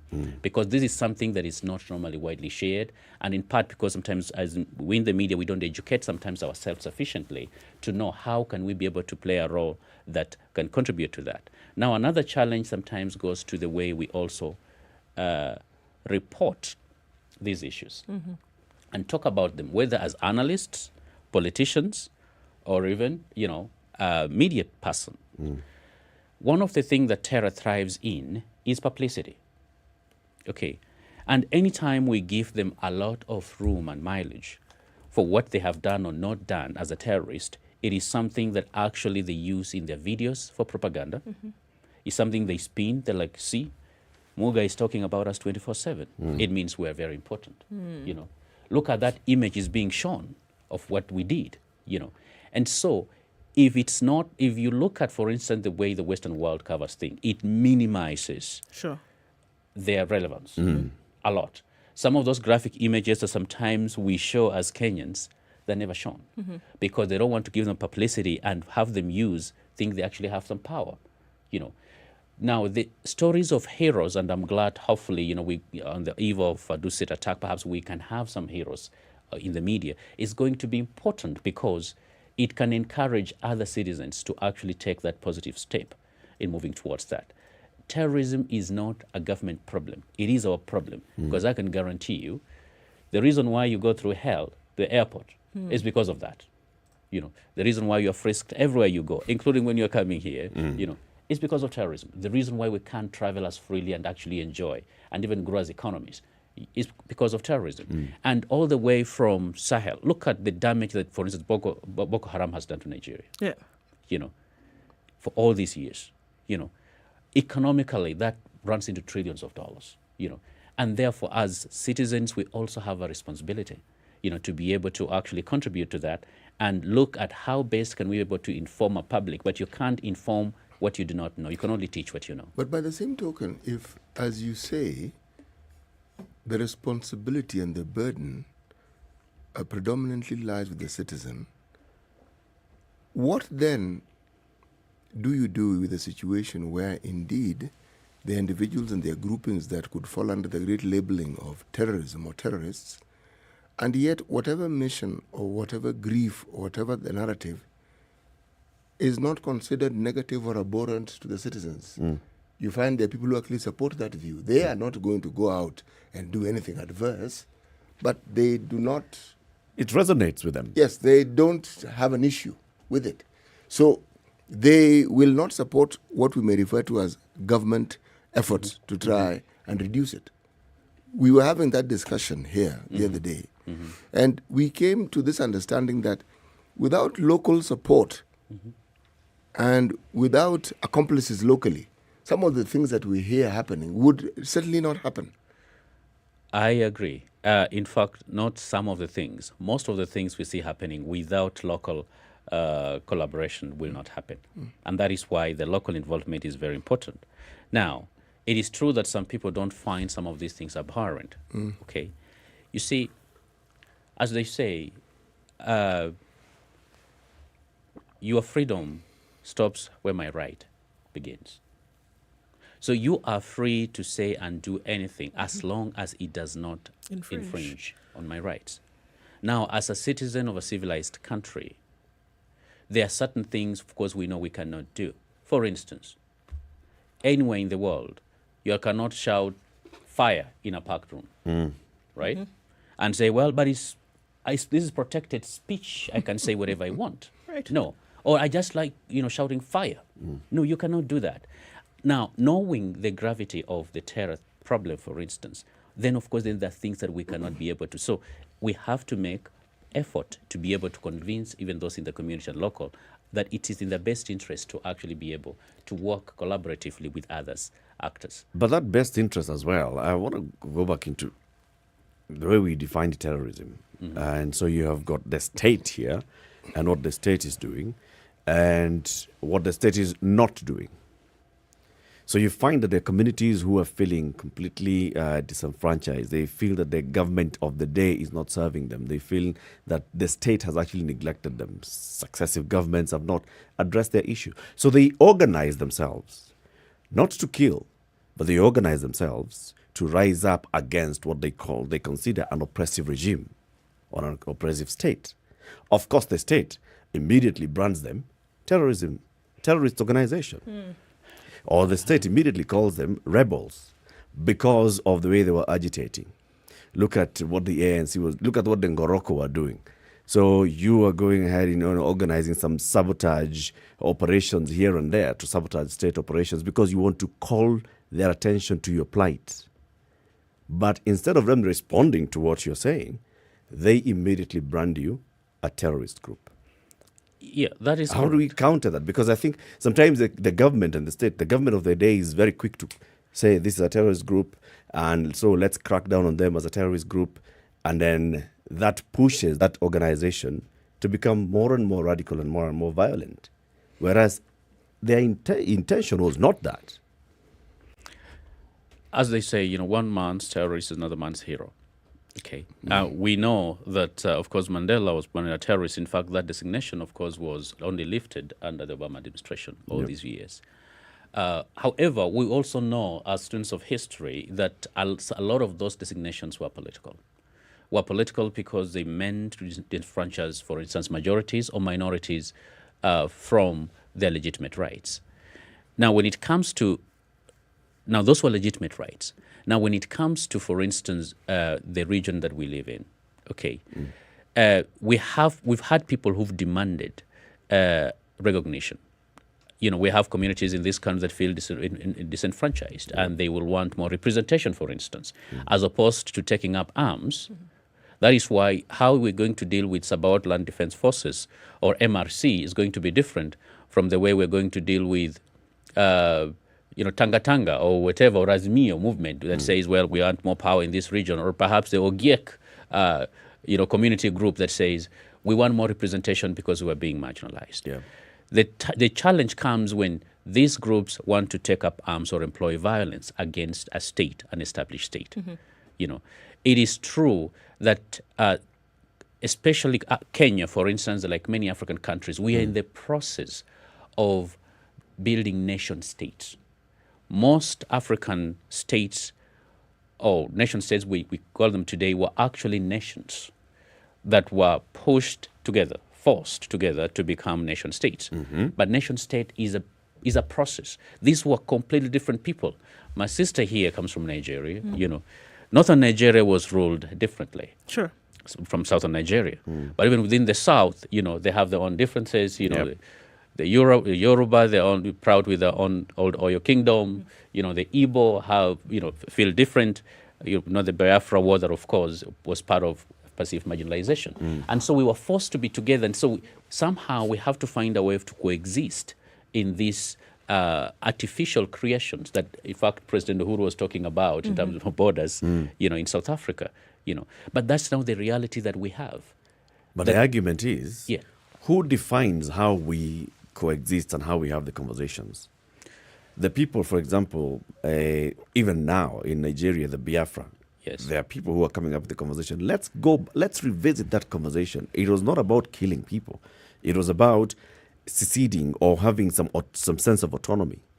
The MEND, Movement for Emancipation of the Niger Delta, what are these that they are agitating for economic rights? And then, the government or the state responds to them with some such serious force that they are forced to take up arms themselves. They're stifled to the point whereby they take up arms to protect themselves. Yes, and I think that and then they're branded terrorists. Yes, that has been a challenge with many states, and especially when you have proto-nationalist groupings that are demanding more rights or more authority.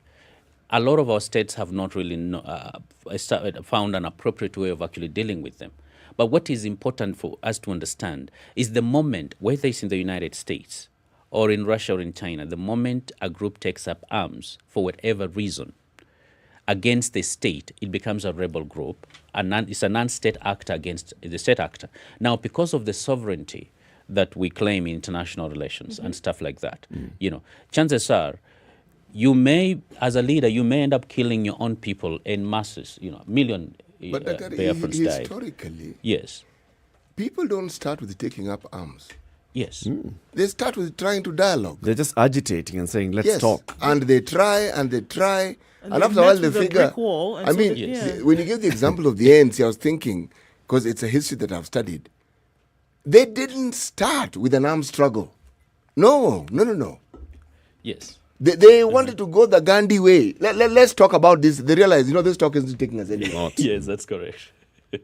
This discussion and this thing, it isn't taking us anywhere. It's a process that we see over and over and over and over again. That is true, actually. Yes. And then the dominant community, which in this case is the government, has the power to direct the narrative. Yeah. So and the monopoly for violence. Exactly. For violence, yes. And so when there's a response to that violence, terrorists. Yeah.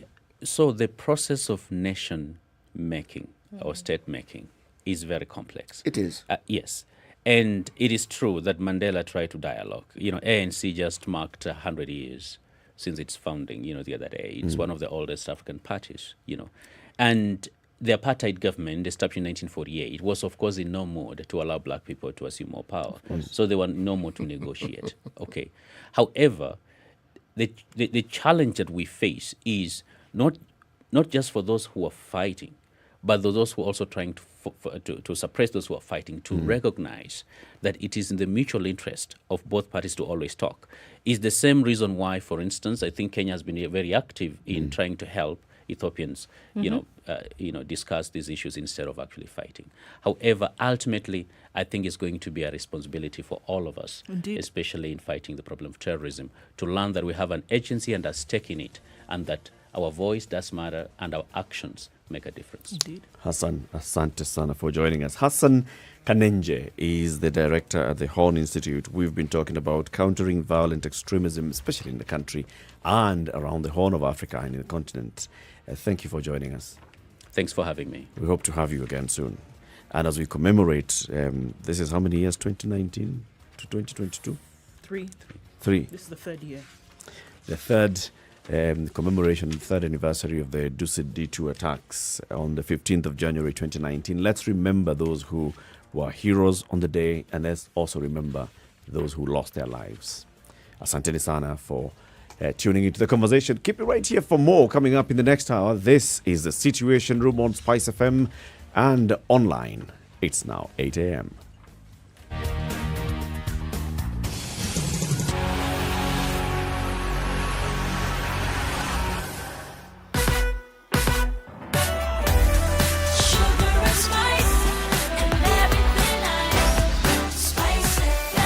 Spice up your life. The SpiceFM Newswire is brought to you by InDriver.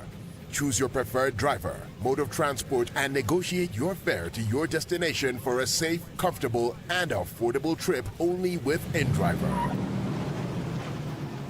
The latest news from around the world. 94.4 Spice FM.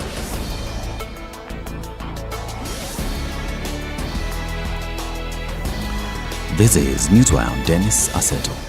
A terror suspect on the list of the most wanted released by the Directorate of Criminal Investigations claims he is innocent.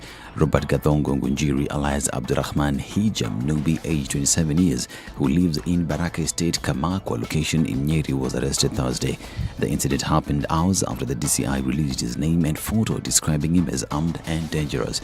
The DCI appealed to members of the public to volunteer information that may lead to the arrest of the 8 suspects who have been linked to the Al-Shabaab terror network. The suspect, who is in police custody pending further investigations, said he was imprisoned at Kingongo Maximum Prison in Nyeri over a robbery with violence case. He was sentenced to death, but the court overturned his conviction and was released in January 2019 following a successful appeal. The National Council of Non-Governmental Organizations in Kenya has reiterated the need for Kenyans to uphold peace as the country gears towards the August 2022 polls through peace-building initiatives. The council wants stakeholders, including community-based organizations, religious institutions, and government agencies, to promote peace and unity among the residents to ensure that the transition phase is smooth. The council chairperson, Stephen Cheboy, asked politicians to desist from inciting or waging divisions among residents along ethnic, class, or religious lines to foster harmony. Now, the government has officially launched the first competency-based curriculum classrooms for junior students to be completed nationally. Education Cabinet Secretary Professor George Magoha at the same time said Phase 2 of the CBC Infrastructure Development Program is set to kick off in April this year, as he assured Kenyans of enough infrastructure and materials for the competency-based curriculum before the August elections. This, as he maintains that the government and other stakeholders are doing everything possible to deal with indiscipline cases in schools. The situation has stabilized. There are still a few tensions here and there, but I think the message is getting there that if you are unruly, we shall let you go back to your parents to be unruly there. It's as simple as that. And we are asking that if students who don't want to be in school ask politely, the principals are directed to allow them to go, but they can come back when they are ready.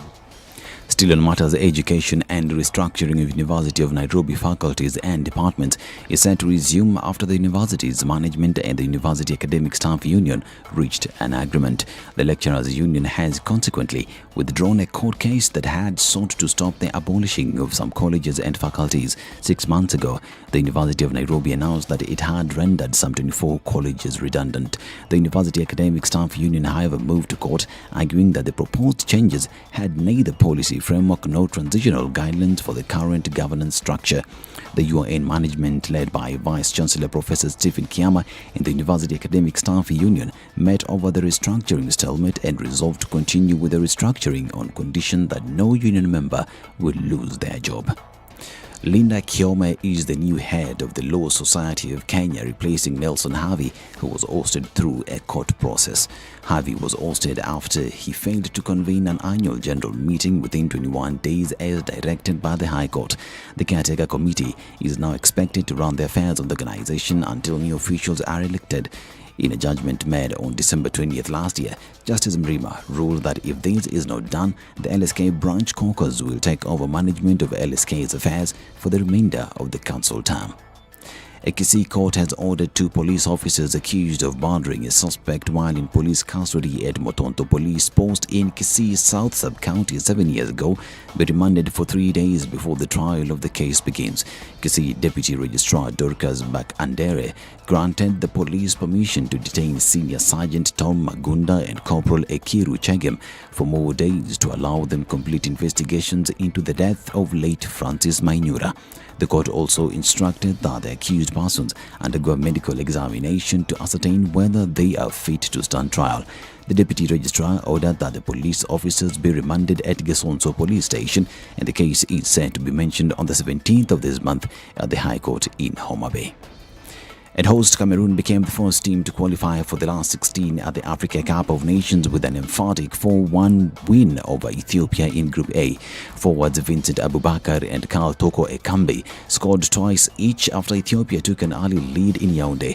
Hotessa Dawa slid home after 4 minutes, but the hosts were level after 8 as Toko Ekambi headed home. In the second half, Abubakar struck twice and Lyon's Toko Ekambi then added his second after 67 minutes. Cameroon are certain to qualify for the next stage as one of the best 4 third-place sides at the very least, but will win their group if they avoid defeat against Cape Verde. This is Newswire. I'm Dennis Arseto.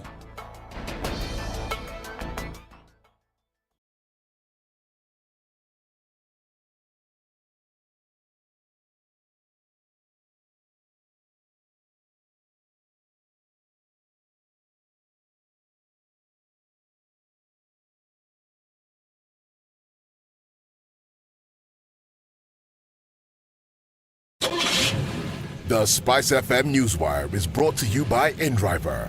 Download the InDriver 102.5 Spice FM. Kisumu. We're looking at Jogoo Road, and that's quite packed this morning. Uhuru Highway and everything feeding on and off of it. Haile Selassie, Kenyatta Avenue, Valley Road, State House Road, on and on. It continues this morning. And that's, I think, where we have the stickiest part of it. Mombasa Road, that's all right. Coming from Sabaki at the SG and then all the way to the SGR, that slows down some. Kiambu Road is an absolute mess this morning, guys. I don't know what happened. The gods of Kiambu Road are not smiling today. Limuru Road, that's quite messy. Parklands Road, connecting with Limuru Road and 1st, 2nd, 3rd, 4th and 5th Parklands Avenue today, not looking pretty at all, guys. Don't know what's going on there. It's connected to Westlands, so we have an absolute mess in the city today. It is because it's traffic hour. Hopefully it doesn't go beyond that, but we're going to keep an eye on things. Help us do this as well. Let's look in towards the west of the country. Not too much going on there. Naivasha out then towards Nakuru into other parts of the city flowing well. Let's talk. SpiceFM KE on Twitter. Text 40127.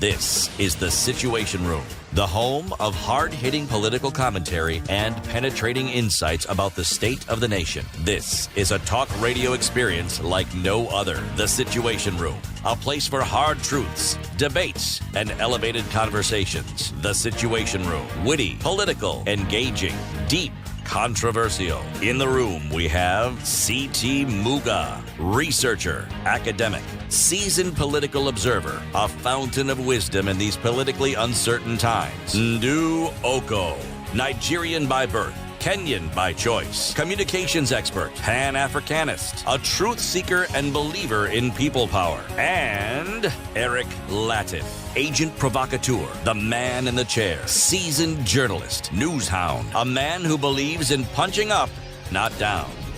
This is The Situation 8 Room. minutes after the only 8. way to Good morning. How are you doing? Welcome to the third hour of Kenya's biggest conversation, The Situation Room, on Spice FM online, and for the next 1 hour on KTN Home as well. City Muga has the day's in-laws. I actually do have a proverb that refers to in-laws. And yes, Eric, I do have in-laws. Mwenye dada hakosi shemeji. I could see what you almost did there. No. My problem, yes, Eric got it. I did. Sometimes it's an issue. The sibilant. Hakosi semeji. We knew you didn't want to whistle. Yes, I want to make sure I got that right. Yes. Mwenye dada? Hakosi shemeji. You know this now, when you say hakosi, then shemeji follows. Again, I'm really persecuting hakosi, you. Shemeji. Sorry, I'm not saying it again. Persecution in a sentence. Mwenye dada akosi semeji. In English. He who has a sister will not lack for in-laws. But expand this particular perspective. You know how it is, we talk about cows and ticks. You know how we talk about dogs and fleas. So, the correlation. Sisters and in-laws. One, yes. One feeds off the other. One is a parasite. Yes, one. Wow. Look at the correlation. I think Eric Dogs has and given ticks, us enough subject cows content and to ticks. discuss for a year. You do have a point there. You do have a point. Who's the parasite? Wow. I mean, you brought in the topic of the parasite. You brought in the cows and ticks. I did. And I wasn't thinking of them. I was thinking more of a symbiotic relationship. But you are the one who brought the parasitic element into the discussion.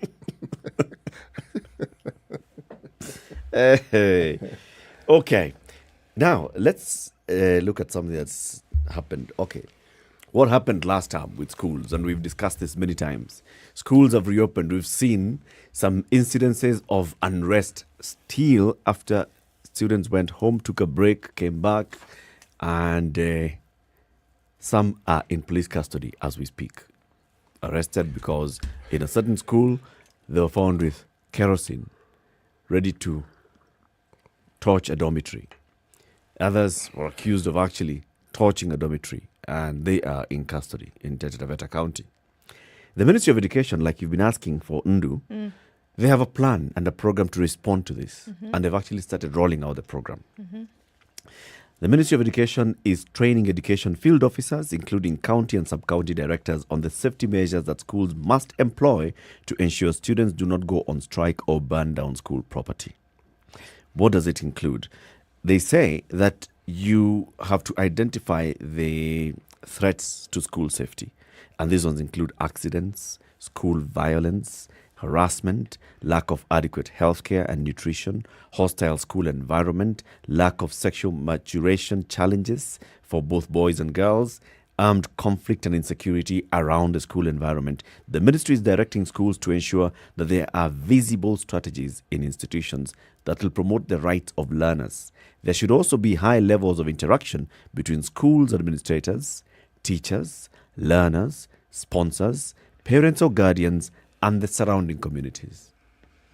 That whole thing of, we lack in our communication and outlet, the administration doesn't hear us. They've been told in these new guidelines, make sure that there is a visible platform and framework for dialoguing and conversations. And it brings in every stakeholder. In a school, the resident community, surrounding community, their parents and guardians, the sponsors to that school, the board of management, the teachers, the learners, everybody must interact in one way or the other. That must be there. Then also you must identify what are the risks that we face. The school heads are also now required to have a comprehensive record of indisciplined students and ensure constant interaction with learners to urgently address their grievances before matters get out of hand.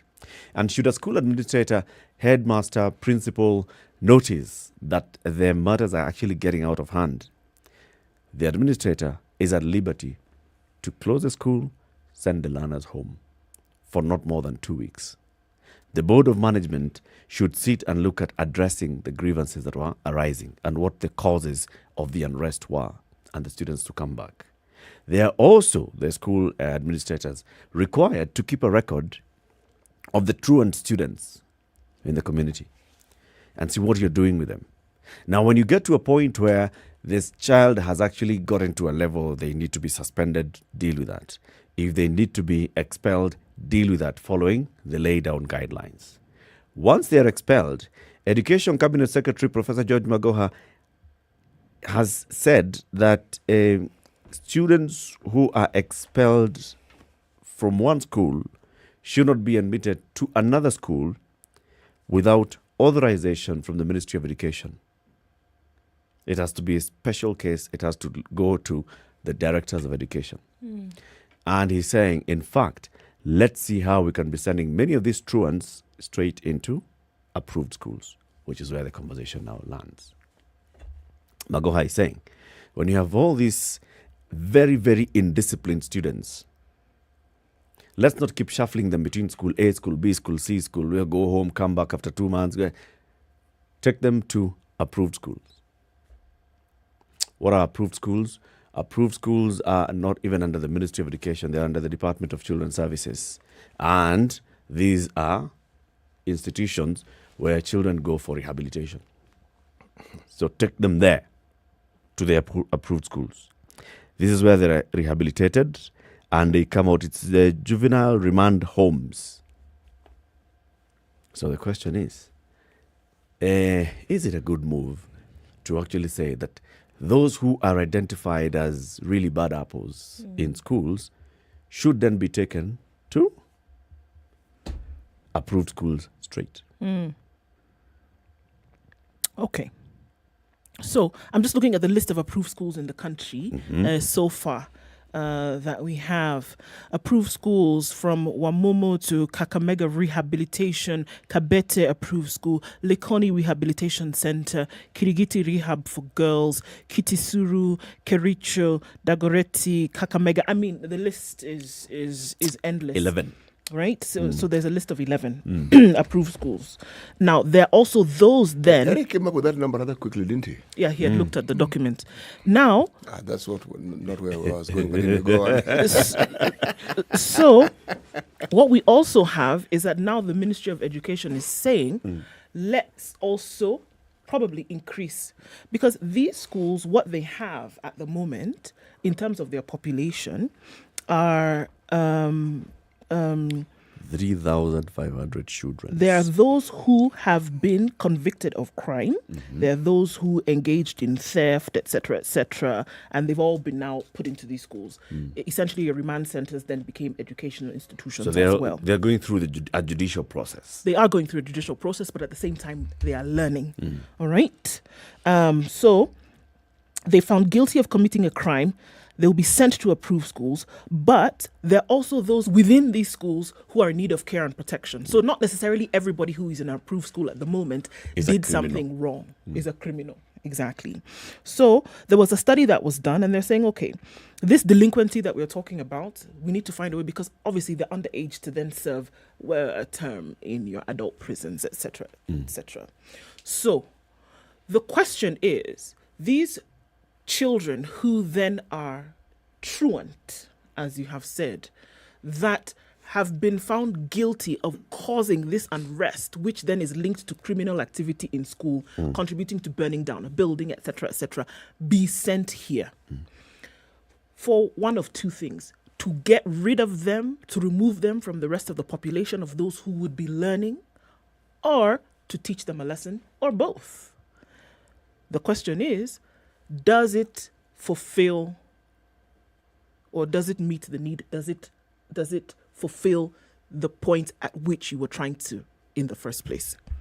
Will it actually be done? Does it what? Does it work in terms of rehabilitation? Does it serve the purpose? Exactly. Does and it work? What's the purpose? The purpose of sending anybody to an approved school Rehabilitation. is rehabilitation, yes, according to what they were initially instituted for in the first place. It was rehabilitation. It was also a form of punishment because you cannot put children, in the prison system. You can't do that. So the point was to rehabilitate and get you on the right course. Now, doing that, the question is, beyond now what the CS has said, yes, will it achieve the goal of rehabilitating these children? Ask the question, the children who have previously been sent before this burning frenzy took place, have they been rehabilitated? Have they been sent to approved Or schools? do they graduate and move from being delinquents, juvenile delinquents, and they grow up to adult criminals? Yes, they become full-blown card-carrying members of the criminal community. You see, I look at it from this, and I go back to the question that you've asked. Does sending a child to a rehabilitation center serve the purpose of rehabilitating them? I mean, if this is a rehabilitation center, you've been identified as indisciplined, truant, a danger to even your fellow students here. And the way to deal with you is to take you to a place where you can be rehabilitated as you're taken through the process, as you're still continuing to learn. Then 1 + 1 is equals 2. Now, whether the rehabilitation system has been serving its purpose, we shed a spotlight on that. But I think of the 11 rehabilitation centers, of the children who've gone there, not all of them get worse. There are those that actually get rehabilitated. For whatever reason, if we have 11 rehabilitation centers that were built before independence, and then a few were built, after independence, and you have all these children that have been going there, you have a population that is bursting at the seams in the rehabilitation centers. We take them there, we forget about them, and we don't even talk about what they're going through. Remember when you had Justice Teresia Matheka here from the Children's Court, and she was telling us about that system, and it requires a lot of support of what is it that we are doing with the children. We send them to the rehabilitation centers, the juvenile remand centers. Are we actually thinking about their welfare? This shifts the focus there. But I say, an indisciplined child in a school who is carrying jerry cans of kerosene wanting to torch a dormitory, and they have a history, and there is the school administration, they sit and they say there's been 1, 2, 3, 4 incidences, you need some sort of rehab, take them there. Those are criminals, huh? Because this is somebody who with intent. It's not a garden variety child who's experimenting with trying to be rude and trying to expand their capacities by trying to be tough. Kerosene, you have to go and buy it. And to be able to maneuver so that you actually get it into school and also think these things make for an interesting discussion. When a school is burnt down and we're talking about lost property, we're talking about lost items, people die in these fires. Children were sleeping in those dorms who are unaware. So, but for the grace of God, where when they burn these buildings, there are no people. Young people could have ended up dying. For what purpose? We talk about the CBC and the change of this curriculum. I am interested in knowing when the last time the curriculums that we have in our approved schools was reviewed, and when it is that it was purposed to actually meet the needs of the changes that we have in society. I'm interested in knowing that. I'm asking the question because with findings, with research, and with time, people understand the process of trying to enact things that would bring about change differently, and they put them into practice. What Uncle Moody was doing, what the former Vice President, Moody Awori, tried to do was precisely that. Look at the penal system and say, no, folks, the way we're going about this, there are ways in which we can improve this. If we want these people at the end of their term to come out better citizens, there are things we need to change within here. Okay? You can't dehumanize this person and then hope that by the time their term is over, they're going to become better humans. They won't be. So why don't we put this in place? I'm asking the same of the approved schools. The ministry has come up with an excellent plan. Now, it tells you that the ministry has always had the wherewithal to ensure that some of these problems that keep bedeviling them are actually resolved.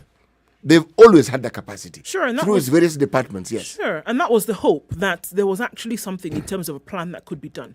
Look, even as we want to be sensitive and emotional about it and say, well, you can't do, I think, look, and I've said from the very beginning that any kind of truancy, criminal behavior, especially at this age, is where you want to curtail it. You do not want somebody getting beyond this age and then coming back into society where they have a criminal element and then you don't deal with it, we would be doing society an injustice. So here you are and you know who these children are. You know what it is they're doing. It would be different if you don't know. You have been able to pinpoint them and then you've been able to isolate them and say, okay, what can we do? For me, though, and this is what I hope, that the plan is expansive in that, in as much as you're dealing with the punishment, which is extremely important, you are looking at the rehabilitation as well.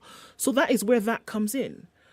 When you're looking at these approved schools, I mean, I'm looking at this study done by Mr. Nyongesa, and he's talking about the fact that, all right, facilities that are available to these children, are you going to put them in there and then are you going to fester whatever criminal seed had already been planted? Are you just going to let that thing marinate when they're in there? Or are you trying to make sure that them being there is going to let them come out better? Because if you put them in and if you send them to these schools and then you don't take care of some of these other things that they need to foster this rehabilitation, you'll be graduating criminals. You are going to marinate something else that when they come out of that system, you would actually wish that you did not send them in the first place. A break. It's 25 after 8. This is Kenya's biggest conversation, live on SpiceFM, online and on KTN Home. We'll take your calls after this, 0719 012 600. And what we are asking is, Education CS Professor George Magoha says, school administrators, if you expel a child from one school, let them not be readmitted to another school unless with express permission from the Ministry of Education, and is advocating for let's take these truant children to approved schools. Let them not be circulating in our schools. Let them go to approved school. Do you support that indisciplined students should be sent to approved schools? Do you support that indisciplined students should be sent to approved schools? 0719 012 600. This is the Situation Room, the only way to start your day. Spice up your life. If I'm found guilty, there is no problem. I'm willing to serve. I have no problem. Jails are meant for human beings. They say a society gets the leadership it deserves. If you have a corrupt, crooked and rotten society like we have in Kenya, then of course they will get that kind of a leadership. I think the president should dissolve parliament. That's the best solution at this moment in time. Dissolve parliament. All of you go home. Yes, we all go home. How are we encouraging other people who might have new and creative ideas? Young people who are making money without any government help. They are just buying their own bundles. They are going on TikTok and making money. KRA is coming after them. I've been in parliament for 15 years. We have been unable to pass the gender law. And yet no presidential candidate is talking about it now. Because we are fake. The truth is, all the men refuse to vote for that law. What did Sonko do to Pumwani Maternity Hospital? Yeah, he with cleaned his it own up. money. Cleaned it with his own money. That was him as an individual. Yeah. And I did not say he was cleaning his own money. I was saying he cleaned Foot, mouth. Foot, mouth. Eric. Okay. The Situation Room, Kenya's biggest conversation. It's 17 degrees and sunny in Nairobi, highs of 28 and lows of 16. At 16, Nakuru is sunny, highs of 29 and lows of 14. Mostly sunny conditions at 13 in Nyeri, highs of 26 and lows of 12. While Eldoret is mostly cloudy at 13. It'll go to highs of 26 and lows of 12. Mombasa, cloudy conditions at 28, highs of 33 and lows of 25. And in Malindi, mostly sunny at 28, highs of 31 and lows of 26. We're looking at sunny conditions in Kisumu at 20, highs of 31. 32 will be the high in Kakamega. It's partly sunny at 21. Kampala, cloudy at 21, highs of 29 and lows of 19. It's mostly cloudy in Dar es Salaam, highs of 33 today. Johannesburg, mostly cloudy at 17, highs of 24 and lows of 16. It's partly cloudy in Lagos at 25. It'll go to highs of 32. 23 and mostly cloudy in Kinshasa, highs of 30 and lows of 22.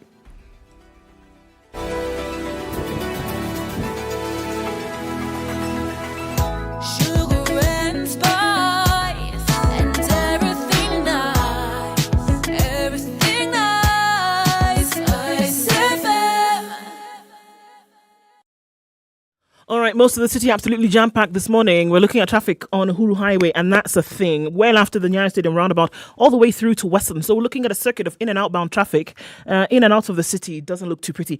Ooh, there's a rhyme. We're looking also at Ngong Road and Raila Odinga Way going through. There is an issue there, and it continues to be one. Jogo Road also continues with traffic this morning, and we're looking at Mombasa Road all the way from the SGR going back. It's tailed back quite some. So let's keep an eye on things this morning. SpiceFM KE on Twitter. Text us on 40127.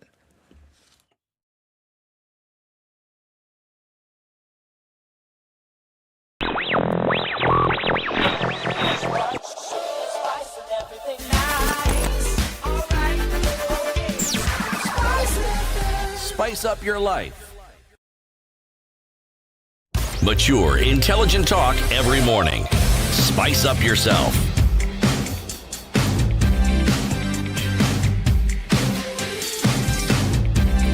It's 8:30. We continue with the conversation on Spice FM, KTN Home and online.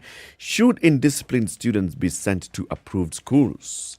Should indisciplined students be sent to approved schools? That's the question. 0719-012-600. I've got a comment here from Liz who says, the question is, we're quick to blame, but how many parents enter the dorms?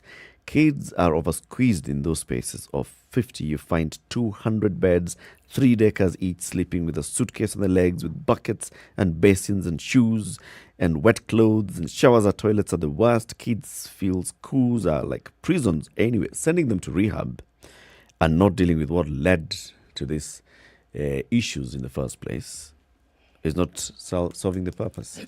We're going to end up with more students in approved schools come 2023.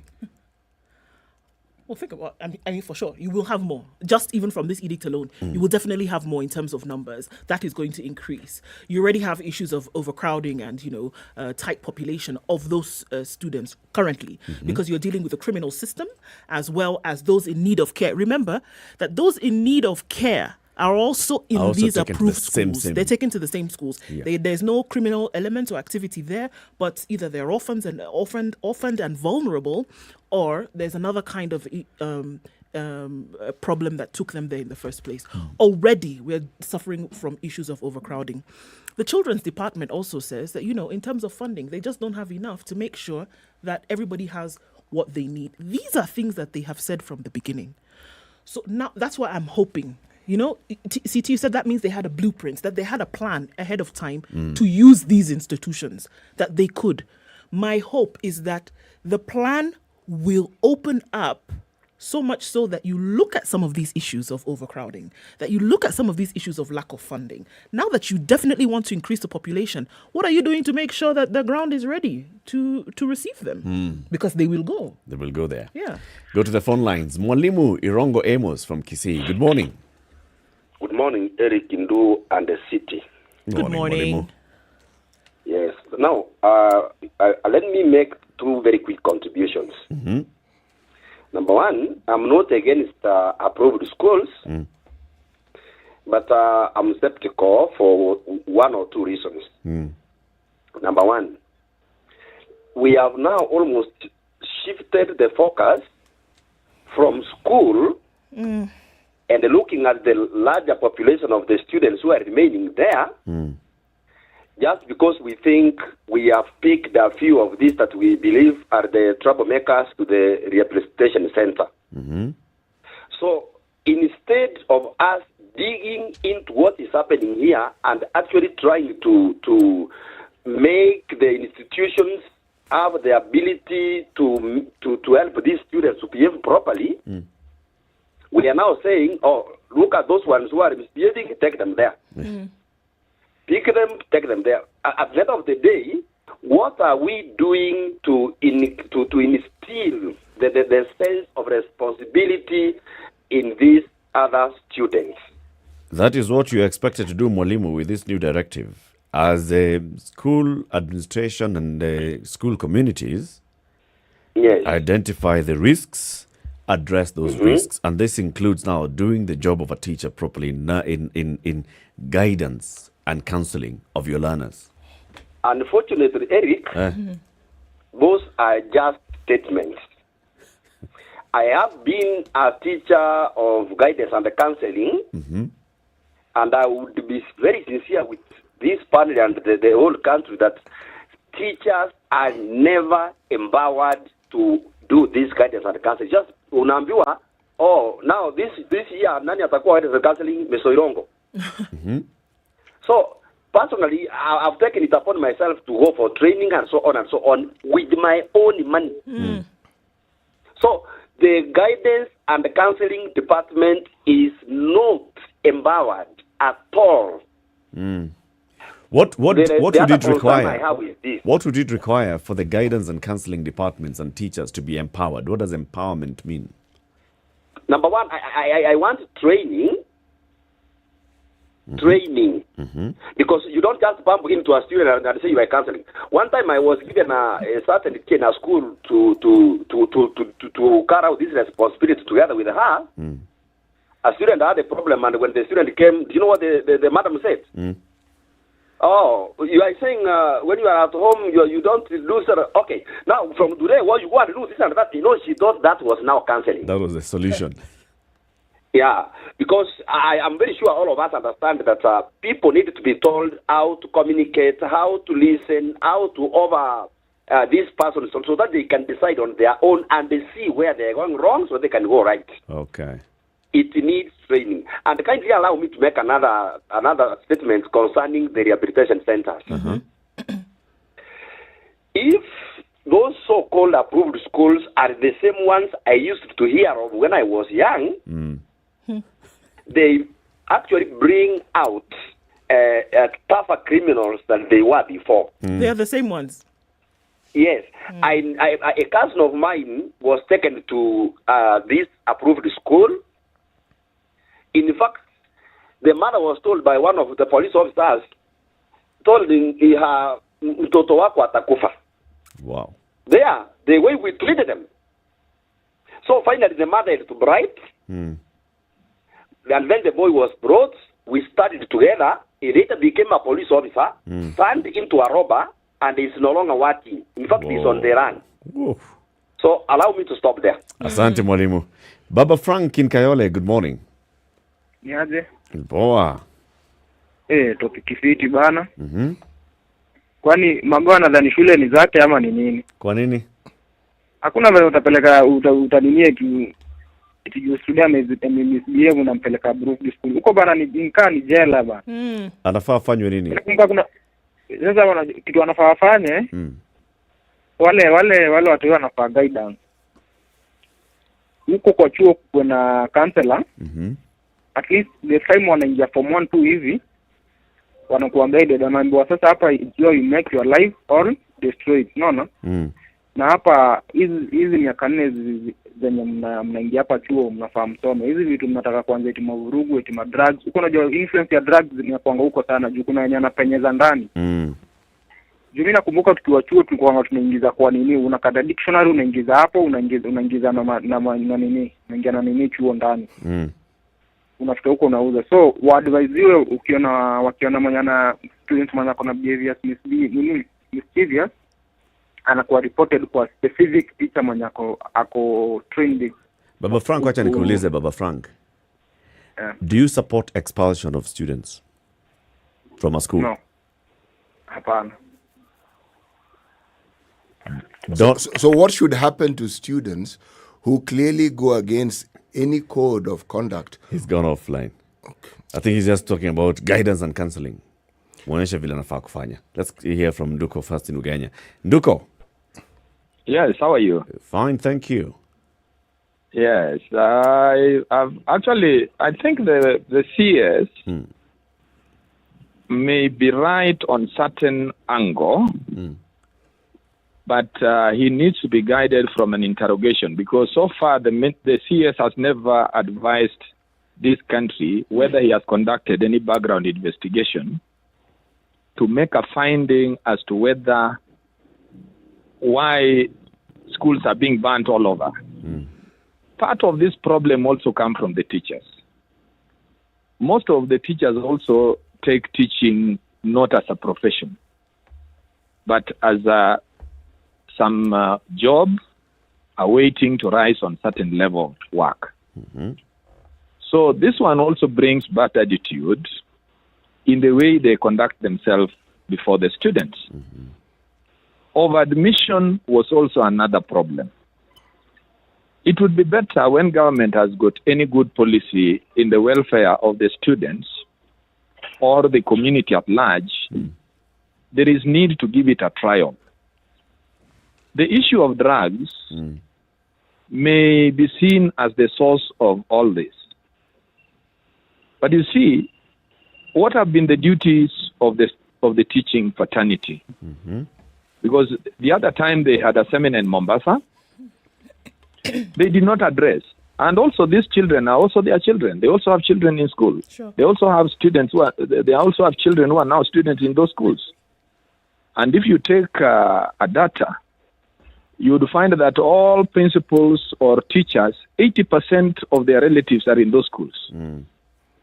Probably they joined it through other means, not the benchmark level. And you would find that these are the people sometimes who cause problems. So the CS must also know that if there is an extraordinary position, then due process of the law must take place. Okay. You can only take somebody to approved school when you have evaluated that in any case he goes there, he needs not to be idle. But you cannot just say that any threshold of expulsion, somebody should go to an approved school. Approved school, actually, if you realize before, they were mostly left for street children. And also those students probably were robbers. I don't think things have changed to the extent now that... we're extending it to arsonists. Yeah, Magoha now is saying that, no, the school has been burned down. Because even if you check the way parents have been punished, it is extraordinary. Teachers are overreacting.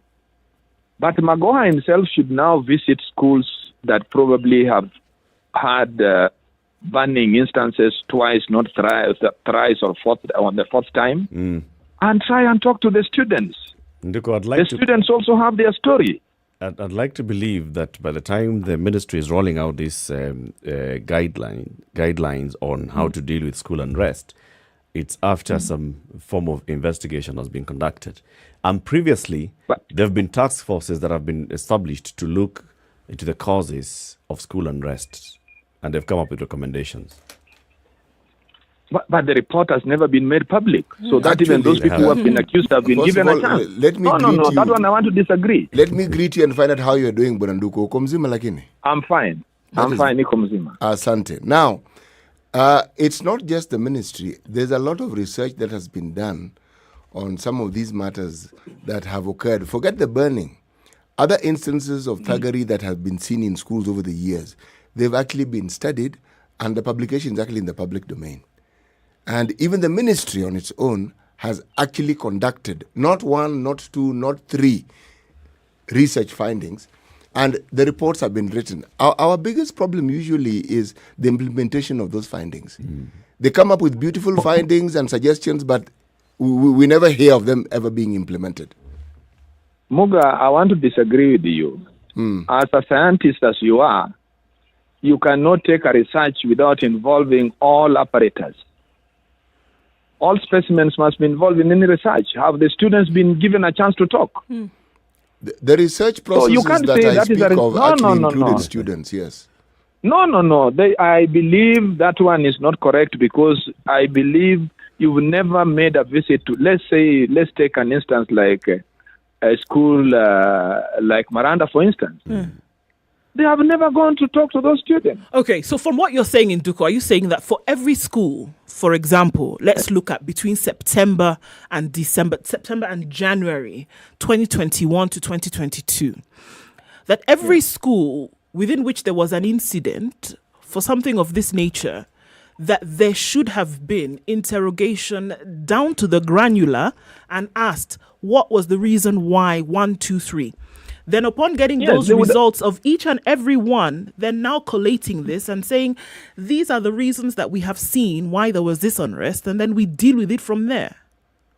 No, what they could have done, they could have taken like maybe a high school level or a national school they go to extra county, they can have a county school, they can also have a community school in the same area. Those ones will be a sample that will make you arrive at an informed decision. Okay. But you see, when these ministries, what they do, they go and visit, those are people, those are workers like them. When they go there, they look on how they protect them. They're protecting one another. Thank you, Probably Nduko. Yeah. Asante. Yeah. Let's hear from others as well. Joshua in Nairobi. Good morning. Yes. Good morning. How are you? Very well, thanks. Yeah. I'm listening to you guys, and I wanted to make a contribution. First, I think what we need to do is let's stop making these students look like enemies. We've made this whole country feel like students are these bad people. And I think this narrative needs to change. Let me ask you, what is a behavior? Behavior is a repeated action over time. So that means no one is born rude, no one is born a thug, no one is born a thief. When you send your kid to school, you send them to learn, to be taught. Yeah? And where they go wrong, even you at home, when your kid goes wrong, you correct them. But here, what are we doing? We are rehabilitating them. How? By taking them to a rehabilitation center. It doesn't work. You don't fight fire with fire. These are young minds. These are minds that need to be taught.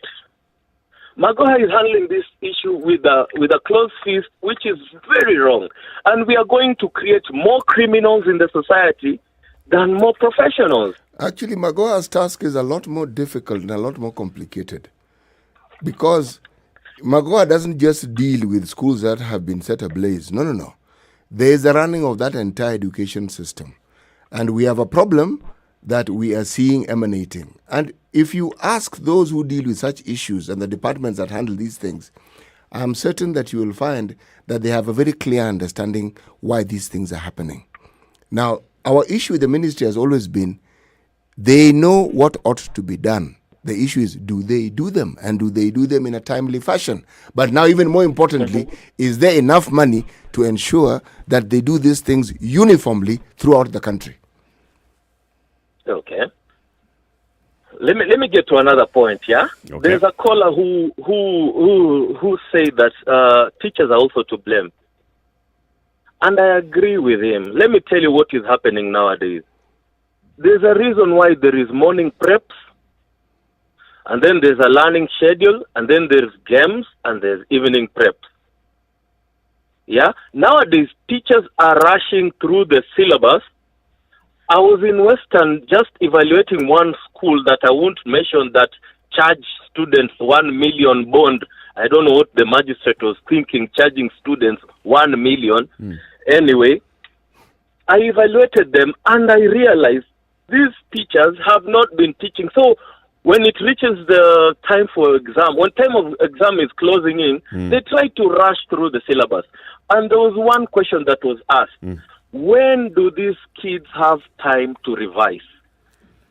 When you keep a student learning till 9, there are teachers who go for night classes. Yeah. When the kid is supposed to be revising and doing preps, the kid is being taught. So, what time does the kid have to revise? Yeah. Strong questions there. And there's a headmaster who talks to a parent. I don't want to quote names or anything, but in such a way till I asked myself, is this a leader? Is this a headmaster? Is this a principal? When you tell a parent, mtoto wako hatamaliza kwa hii shule, na nakuambia mtoto wako hatamaliza kwa hii shule. When you talk like that and you're a principal of a school, you've already put it in the mind of everyone that this kid is like this, instead of being a parent, a teacher, a guider. Let's hear from others, Joshua. Thank you for your call. Chamiron in Nakuru. Yes. Habari ya leo. Morning. Nzuri. Do you support this move to take indisciplined students to approved schools? I do not. I would totally disagree with that. How comes you are just creating an antidote to something that you should just have it on the way? this is not a sickness that you can provide an antidote and direct them to the school.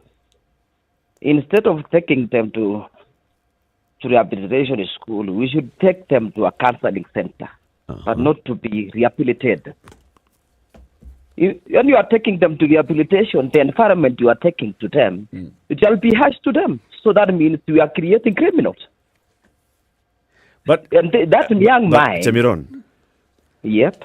The design and the idea behind an approved school. Yep. It is a rehabilitation center, where all those services that you're talking about, the counseling, the molding, correctional, is supposed to take place. But that environment is not favorable to a young mind. I don't disagree. It is not favorable to a young mind. But when you just counsel them and tell them this is the right direction to follow, this is the right way, and they are very young, they are easily being swayed to the right road. Can I ask you remember? I'd like to ask you a question. Yep. Do you believe that there are some young people who actually have a mind that leans towards crime, meaning they are more prone to thinking like criminals and being criminals than others? No, I don't do. Okay. Please carry on with what you are saying. So I'm just disagreeing with Makoa because the rehabilitation center there, that you are taken there after committing a crime.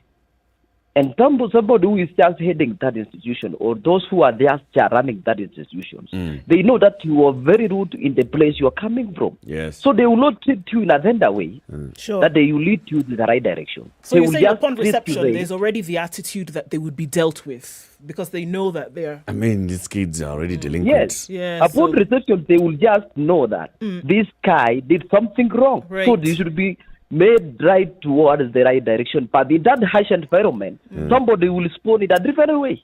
We hear you. Thank you, Chemiron. James in Nakuru. Good morning, everybody. Good morning. Happy New Year. Happy New Year to you, James. Thank you. I want to disagree with Magoha on very fundamental things. So, as a setup, reflects. James, something wrong with your line. Please call again on a clearer line. We see if we can get you.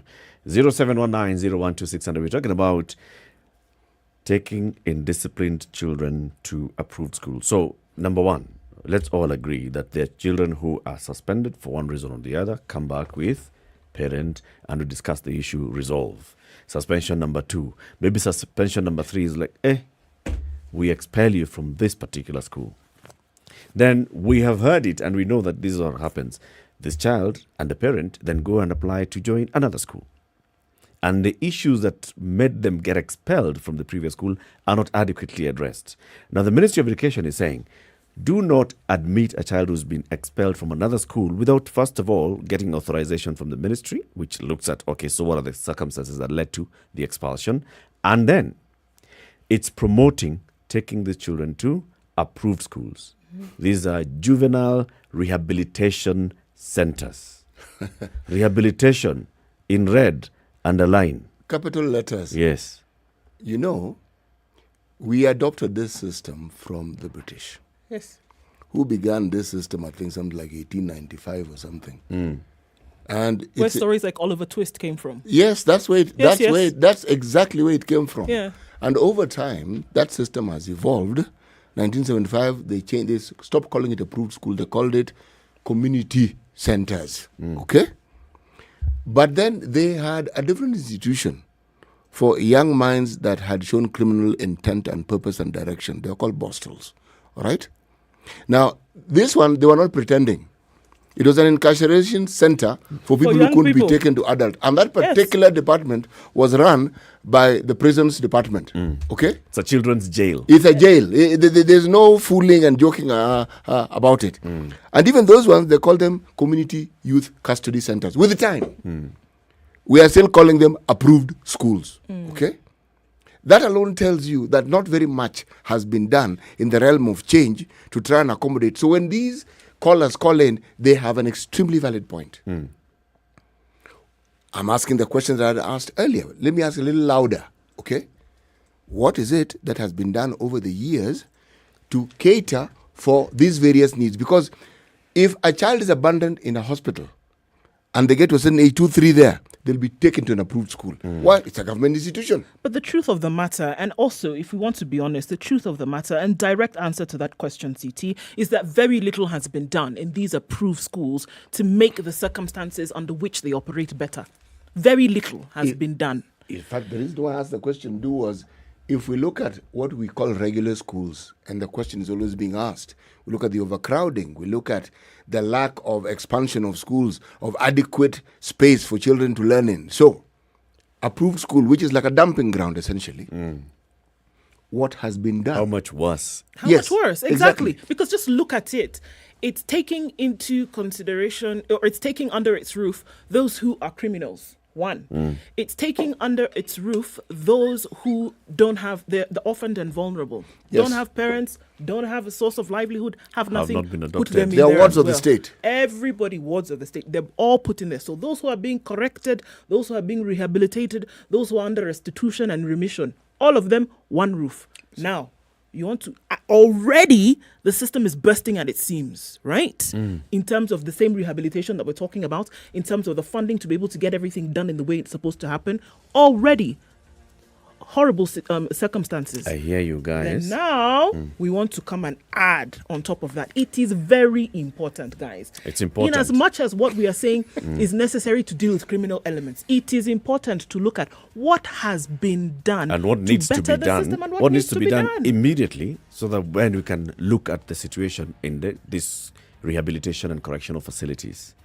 At the same time, as we take this break from KTN home, what should we be doing to these arsonists who are touching our schools?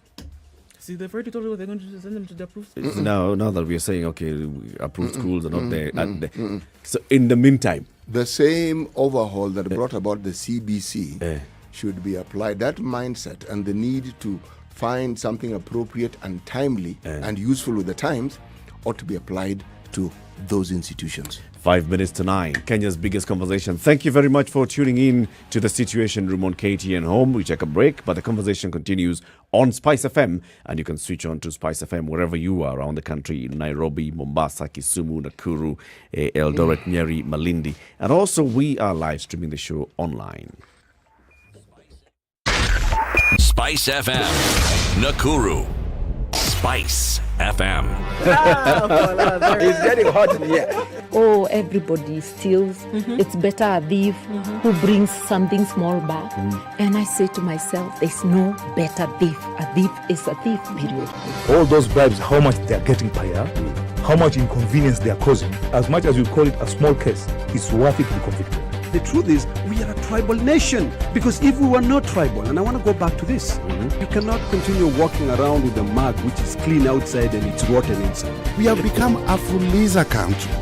We have mortgaged our country because of debt. You've got one chef working and the assistant chef wakati anatakana koroge unga nini hayuko. This is the Situation Room, the only way to start your day. Mature, intelligent talk every morning. Spice up yourself.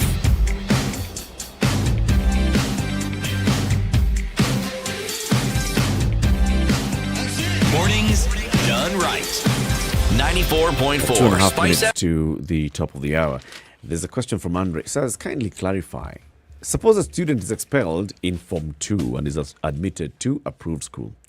Are they able to proceed with their studies alongside rehabilitation? That's the point.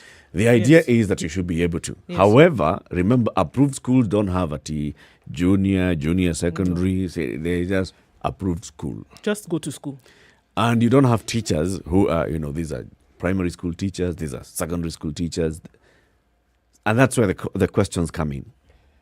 How do we actually deal with those children? Just like you've said, forget about those who are going through a criminal justice system. How about those who've been taken there because they're in need of care? Yep. For one reason or the other, they have basically found themselves on the streets and they need care. They need to have access to proper education, basic education. Do they get it?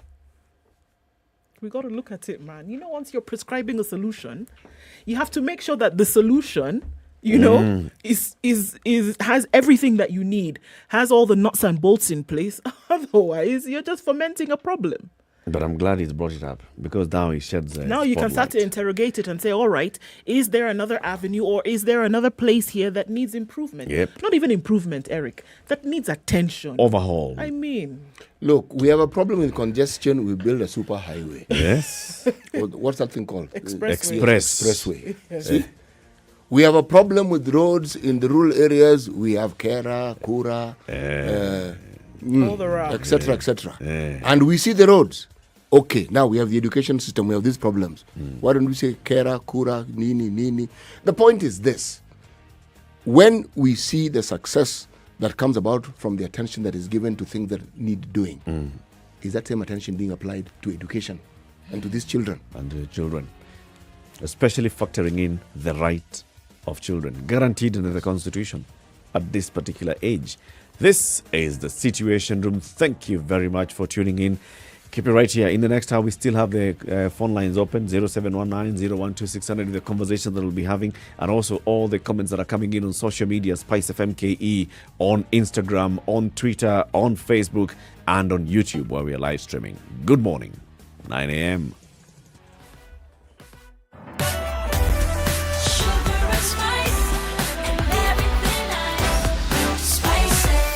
Spice up your life. The Spice FM Newswire is brought to you by InDriver. Choose your preferred driver, mode of transport, and negotiate your fare to your destination for a safe, comfortable, and affordable trip only with InDriver.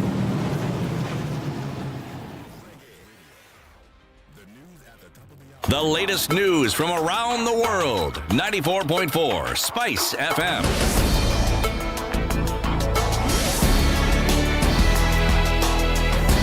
This is Newswire. Dennis Aseto. COVID-19 infections in Africa have started to decline after 6 consecutive weeks of increased new infections. World Health Organization says the African COVID-19 infections this week has declined, with South Africa, which was most affected by Omicron variant, recording a 15% reduction in infections. Infections in East Africa and Central Africa also declined. Dr. Abdul Salam from WHO Africa said the agency is working on strategies to reduce the spread of the disease. I do believe also in the third years of COVID-19, testing, caring for patients and treating them will be an important pillar to develop at all countries. And it will not be about only for the cases that are severe or critical.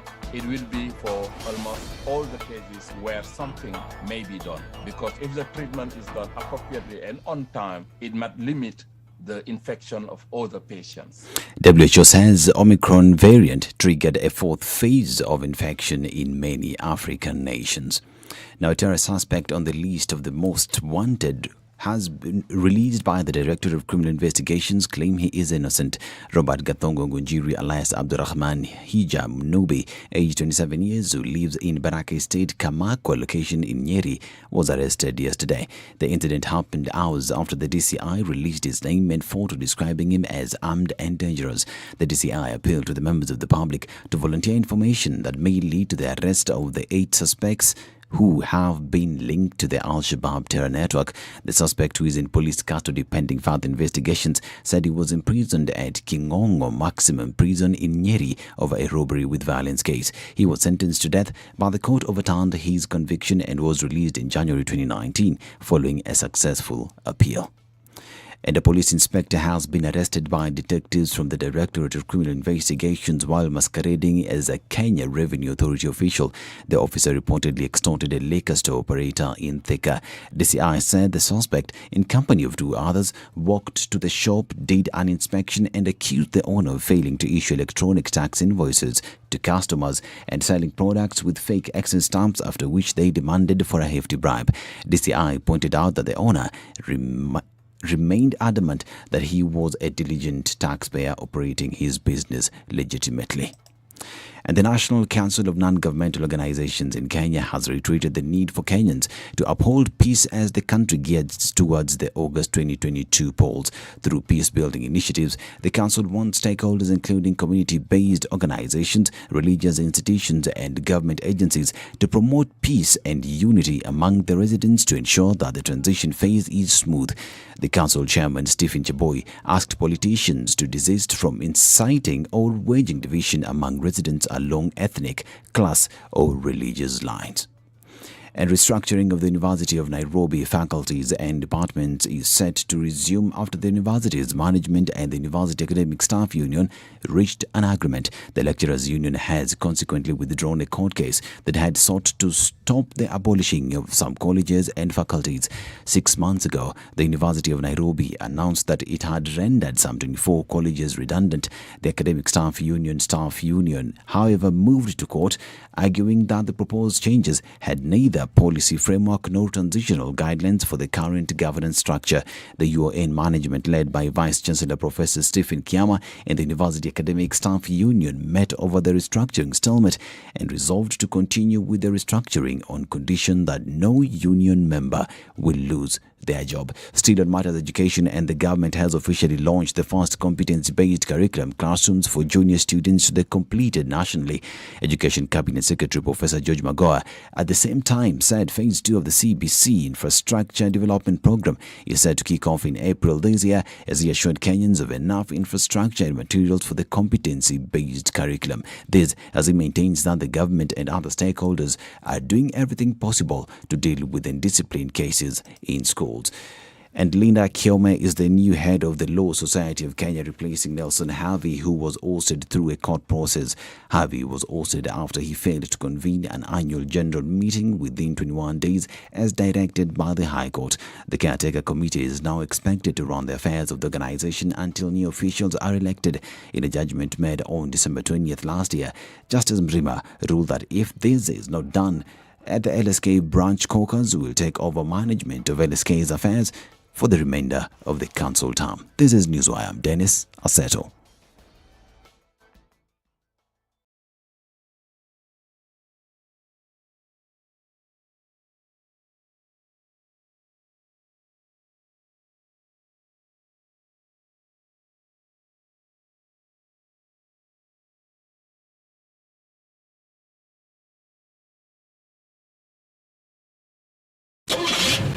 The SpiceFM Newswire is brought to you by InDriver. Download the InDriver 94.4 Spice FM, Nairobi. Okay, so there's traffic on Jogoo Road this morning and it's going into the city, but not as terrible. We're looking at the Makadara train station and then just before you get to the City Stadium roundabout, Langata Road has not let up. Lunga Lunga, something is going on Lunga Lunga this morning, in and outbound traffic, and it's quite heavy. Also on Gong Road, going towards Community and then out towards the city and then connecting with Valley Road, that is a mess. Uhuru Highway also making that connection there continues to be a little bit crazy. The Thika Super Highway, that one is the Highway CT. The Thika Super Highway is where there's some traffic today and it's getting towards the Pangani underpass. That whole Parklands area still continues to be just a bit crazy. Limuru Road letting up just a bit. But I think we'll be out of traffic hours soon enough and then we can take a look, see what it looked like for the rest of the day. Let's do it. Spice FM KE on Twitter. Text 40127.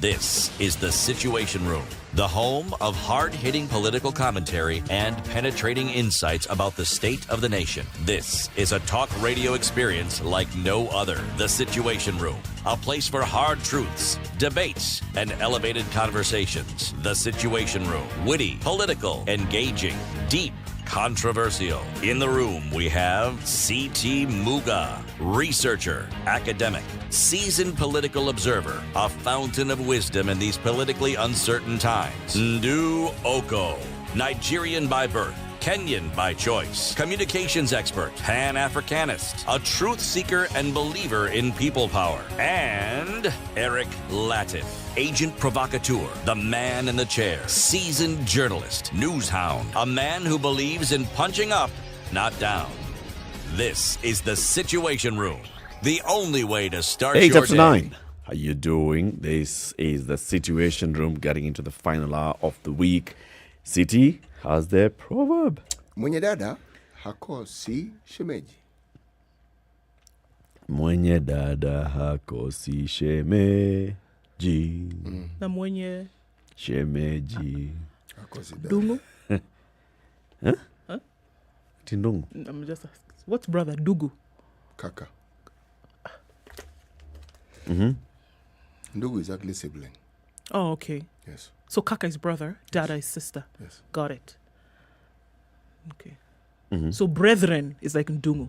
Dugu. And Ndungu is now the former governor of the central bank. Omo, I'm trying, I beg. And we're also trying to help you. So, but you get my point? We do get your point. Thank you. So we get it loud and extremely clear. I don't know what Eric is doing, Sean. So, we are in an election year, Senor. We are. And the conversations that we're having now, we're engaging a lot of people who are in the space. Duty bearers, IEBC, or the judiciary, or the Ministry of Interior in terms of security, all the electoral management bodies come into play, the civil society as well. And then the candidates themselves. And most importantly, the voter. And always remember, the voter is the most important stakeholder in an election. It is not the politician, because they like to paint themselves as the most important. IBC cannot do this without asking us. Who are you? So we need to think about, how do we interrogate, how do we deal with the people who come to us asking for our vote for whatever seat, any of the 6 seats. What is it that we look out for? And we're asking ourselves that question. How do we vet suitable candidates? How do we make sure that we don't end up with a short end of the stick by just going with the wave, going with the 6-piece suit, or going with, well, unapoteza kura, or just voting for the sake of voting, or just waking up on the day and realizing, it's election day and I want to go and vote so that I can also brag that I have, some paint on, some ink on my pinky. Thumb, right. So I just go and, just check whoever I want to check. How do we vet the voters? We need to come up with a checklist of the most important things that we need to do. Voter or political aspirants? Aspirant. I said voter at some point. No, you how said does a voter vet an aspirant? Yes, because you say, how do you vet voters? And I'm thinking, vet. Okay. Yeah. It was They're already vetted. By the time you have an ID, when you voter, umefika umri fulani, you are of a certain age, and you have certain legal documents. That's all you need. You've been vetted, done. Yes. Yes. So aspirant, what are the important parts, City? When you think of somebody who wants to aspire beyond that desire and the dream that they keep expressing, and the litany of promises that they make and the changes that they say they will make, even when they've been in positions where those changes could have occurred, and none has actually occurred, well, and if they've occurred, they're not very visible. The truth of the matter is that it is inadequate to assume that the voter on his own, as you like to say, Eric, by his own self, will actually be able to interrogate comprehensively whether this particular candidate meets just basic requirements. For instance, when you talk of a candidate who wishes to vie for a seat, let's start with the position that they have. Just start with the position. Do they actually understand the roles and functions of that position? Do they understand what is expected of them? Not by the citizenry, no. What is expected of them just by the office. What the office and the duties and what it entails. Okay. Once you've gone into just that basic question, then there's the issue of this space that you want to represent, whether it is a ward, whether it's a constituency, whether it's a county, and which was in whatever position. How well are you knowledgeable about this particular constituency? You say you want to represent them. Okay. So what exactly are you representing? If you say... And when you say knowledgeable, what do you mean? What I mean is, first of all, start with something basic that you can easily access. It's called statistics. How knowledgeable are you about the statistics of your county? Let's start with institutions. That is easier to deal with. Okay? How many schools do you have? How many primary schools? How many kindergartens? How many secondary schools? Etc., etc. Tertiary institutions, etc., etc. Healthcare facilities. How many do you have? And do they meet the needs of the people in that area to the most far-flung areas that you have? As you're saying this, then it makes me think and say, all right, if we're requiring that these factors then be part of the thinking of a would-be leader, then the assumption is that they're not taking these things into consideration before they come and present themselves to people and say, allow me to be your leader in whatever capacity, MCA, Women's Rep, Member of Parliament, Governor, Senator, and then eventually President, right? That we seem to think, or there is the widespread belief that those people who are coming and saying, give me your vote, actually don't have an understanding or adequate knowledge of what is needed on the ground, or what the people to whom they're coming and having these rallies, when they come for 3 minutes, disappear, talk to somebody else, they are not resonating with what the needs and desires are of the people for whom you're essentially coming to lead and represent. So we want to find out if you actually understand all that, because when you're talking about needs and desires, I started with institutions. Okay? Yeah. They are set up to meet the needs of the people, whether it's health needs, whether it's education needs. Yeah. I haven't even gone into infrastructure, because that may be beyond the reach of this particular person as an individual. But that office has the capacity to ensure that those basics are in place. For instance, if what you have in a ward is a dispensary, the question is, do you know the dispensary? Or do you know the dispensaries? Do they meet the needs of the people who are there? Is it Yes. it operating to its maximum Yes. potential and Or capacity? do you need to upgrade it? And then what do you need to do? Yeah. In order, I'm talking about health because it's a default function. What then do you need to do to ensure that it meets the needs? Because one of the things we have in our country is that we have a population that is forever increasing. So is it seeking to meet the needs of this ever increasing community? Now, it sounds like a basic question, but look at the way many political messages are packaged. I will improve health services. Okay, which ones? Yeah, you're very good. Okay. This is the area. Do you know how many health facilities we have here? By name. And do you know where they're situated, where they're located? And do you know where there's a greater need for it because there's a bigger population of people? And do you know the population? Now you go to population. The population of this county or this region or this area that you want to represent. Do you even know how many people are requiring certain health services on a regular? So you can say that 60% of the population is requiring this kind of health requirement at this time. Yes, and this area, the number of people who are above this age, the number of people who are, can you desegregate this for us and tell us, or segregate it and tell us, by the way, this is how you break down the population of the people. So when you talk about needs, the needs are supposed to meet the specific requirements of whether it is age groups, whether it is gender, whatever it is. Do you know these things? So if you break it down just a little bit, we use the example of when in the early days, governor of Laikipia County, Nderitu Murray, told us about, they already know that in Laikipia, for example, the health needs of people from certain between age X and Y is that they have a high prevalence of heart disease. Non-communicable diseases. Non-communicable diseases is what they know they're suffering from in Laikipia County. On a majority, taking away the simple things that you get of, headache and cough and a flu, this kind of thing. But they know that in terms of serious health issues, this is what they're dealing with. So what does that allow you to do? It then says, because we know this, then we can make sure we have established health facilities that cater to this need, and we don't have people from Laikipia County traversing the country coming to Nairobi to overburden an already overburdened referral hospital in Nairobi. So this is the thing that we are saying. Do you have that information? So the person that you're coming to tell, vote for me.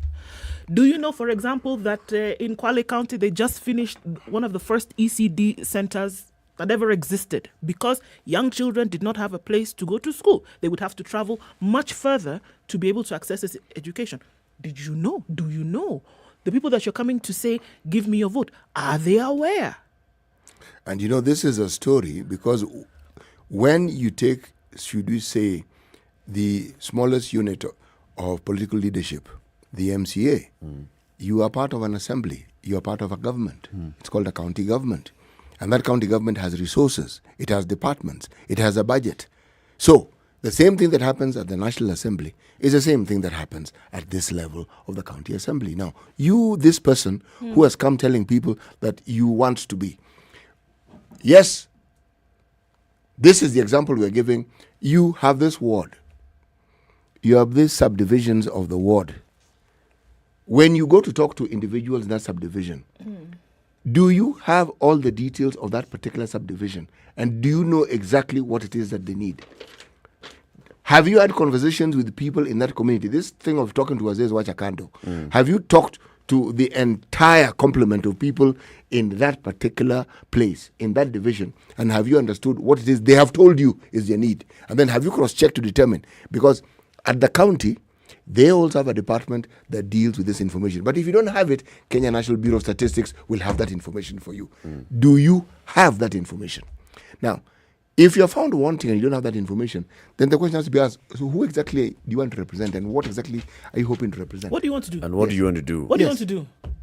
When you want to lead, what do you want to lead? How do you want to lead?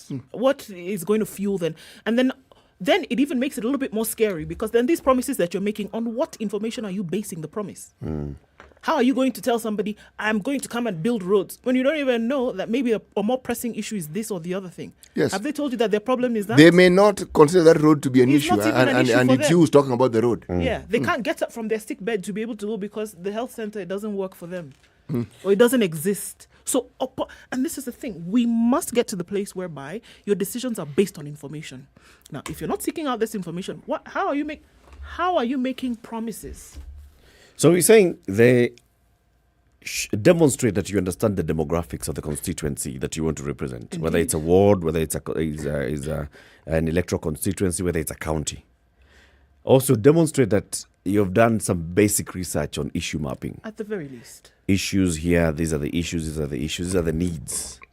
There's also then the bit of demonstrate that you actually understand the job that you're seeking, the roles and functions, and you can differentiate between the role and function of MCA from MP, from governor, from president, from senator.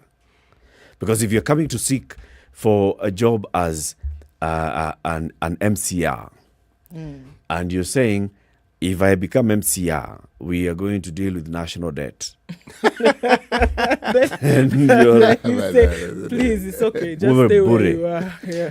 You want to be MCR and you're going to increase the number of universities here or the number of primary and secondary schools here. You have no clue. You're going to build roads. You want to be MCR, but this road that crosses our county and goes into the next one, you're going to deal with it. Hakikisha hii barabara ya kwenda Mombasa imetengenezwa. And you're like, hey, bro, MCR. Do you understand? You know? So those are important, because when people don't understand the job that they're applying for, then they'll go in there and not even know. So this is your job as the member of a county assembly, and this is the job as a member of the county executive. And if you do not know that as county executive, the county executive will bring, and then you as assembly, you'll interrogate, you'll, hold them accountable, you'll make sure that you're oversighting, then issues. What else? One of the things that one often finds lacking in the rhetoric you hear from wannabe politicians, wannabe representatives of the people is the how-to. When they talk to their proposed and their intended constituents, they talk about the things they want to do, but they very rarely talk about how they're going to do them.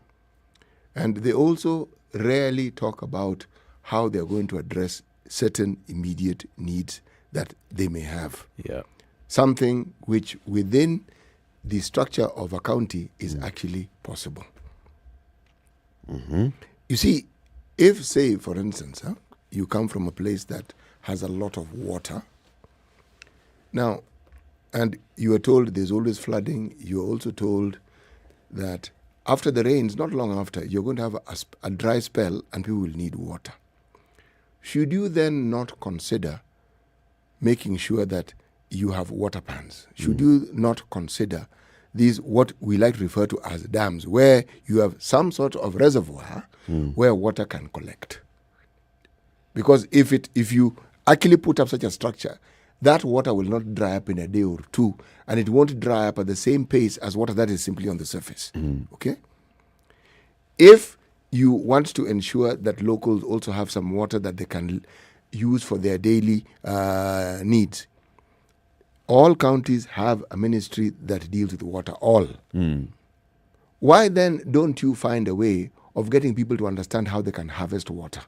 And I'm talking about very many parts of the country where it rains. When it rains, you can harvest it. Why am I giving water as an example? It's something you need on a daily basis. And how often do you hear politicians, whether it is from the most basic unit, talking about addressing this one thing that everybody knows they need on a daily basis?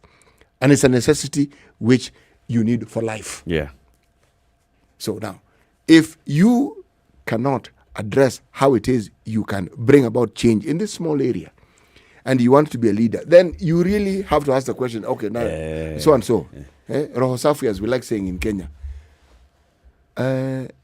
Why do you really want this job? Because it sounds like you're just sounding like a mirror of what. Yes. I've been saying these are my issues, and you've been saying these are my issues.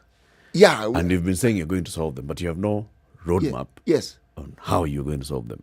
And then remember that very many of our politicians, as part of their campaigning strategy, it involves insulting other politicians. Of course. And ensuring that you find ways of painting the person who's holding that seat and the same seat you want in the worst possible light. It's fodder for entertainment. But does it show that you are going to do better? Does it show that the very things that you seem to be pointing out to, that you have a solution? Or you have a better way of resolving it? Just simply because that's one thing that the politician will always do. They will come and look for, the most vile way of making people laugh about a joke that they've cracked on their opponent. It's huyu sasa. Kama mtu kama huyu. Anasema nini? Unajua watu wengine unajua vile wanakuaga. People laugh and they know who you're referring to, and this guy has points. Are those points really? Really? We've got to demonstrate that you have, once you show that you understand the area, the needs, the job and that you're seeking, demonstrate that you also have some focus areas. Because we have 1,001 needs, but what do you want to focus on? Right. Because you've got to focus. What do you want to focus on? And then how do you want to tackle those? Because the truth of the matter is that you're not going to do everything. Even if you were Superman and Wonder Woman combined, it's not going to happen. So there's certain things that you say, during the length of my administration, we shall focus on this. Let's not even talk about the length of your administration. Just say one. Let us start with 1, 2. Based on the information that I have information about much more. However, to be realistic, this one is more urgent. It's cross-cutting. And it will help issues across the board. Yes. It can kill 2 or 3 birds with this one stone. Focus on that. You come and tell people you'll do everything and that you are Jesus and everybody wrapped up in one. Tutachimba choo, tutapeleka watoto shule, tutapatia kila mtu basari. Those smaller units of, say, the ward, what I'm referring to as those small divisions. If you talk to people who live in those units and ask them what they need, they'll tell you. And if you ask them about their priority, they will also tell you. Now, once they have told you, surely, your job is to say, this is what we have for this. Yes. And this is what we can allocate. So, since I have this job for 5 years, this is how we are going to do it. In the first 2 years, we are going to solve this. Yes. Then we'll move to this. Like that. Now, do you ever hear this conversation? The way it is spoken, it's an abracadabra moment. And you get the impression that the moment this guy stops speaking, what he's saying is going to happen. Now, let's flip it also to the voter. Remember what like Governor Nderito was saying? Some of these things are not sexy, to talk in when you're campaigning. It is true. Is the voter interested in, okay, so I have identified that, in this area we have a big issue with water, okay? And if we sorted out water, then we'd have issues with agriculture, we can sort food security, we can get to a certain level, Health. we can improve health, and blah. So water is going to be my focus. Now, this is what I propose to do. So, in the county assembly, for example, in the last X number of years, they allocated only this amount of money for water and water projects in this area. I want to go and campaign that they can increase that. And it's possible for us to bring in other partners to help us. For example, I know that people will be like, you see, part of the problem with communication is assuming that just because you purpose to be a leader or you've already been elected, that you're the best placed person to talk about everything in the way you feel it should be talked about. No. Why do you think the government, in its wisdom, and it has a lot of it, determined to have spokespersons? Because they understand. Why is it that units within government also have spokespeople? Why do institutions have? Because you realize there are people who can communicate what you want to say well. Yeah. Now, it may not be sexy, but it can be made to be sexy. Yes. It can be communicated that people say, aha. We get it. Okay. Hey to Meshika. Precisely. There is a term you've heard me use before with reference to ARVs, antiretrovirals. Those who were involved in the process of care and treatment did not come up with the term.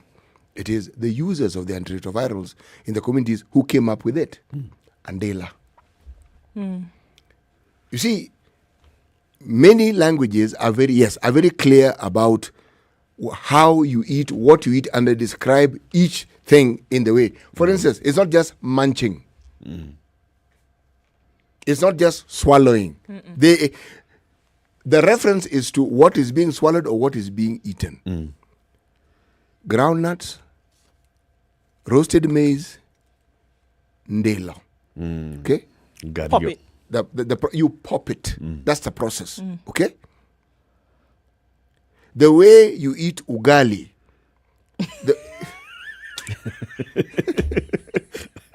It's in the hand. You must be given the visual apparatus so that you can fully comprehend. In readiness. Yes. What? Yes. There's a way in which you describe the process of taking the piece of ugali that you wish to then consume. Okay? And prepare it adequately so that it becomes an apparatus for scooping whatever soup there is.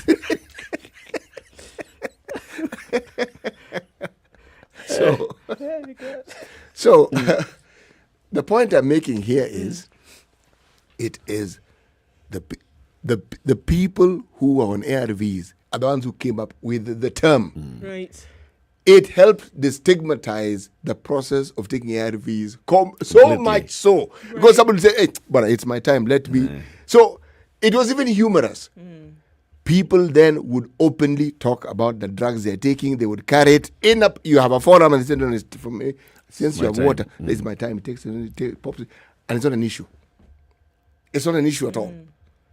Now that is an example of how a community comes up with, they look at the benefits, they've seen, they've understood it, they give it a name. Simplify communications. Yes, exactly. Indeed. And they can actually help you as an individual who's coming into a point of view, because they will help you to do it. Yep. So when we talk about government and people working together, that people are part of government, this is a beautiful example of how it can happen.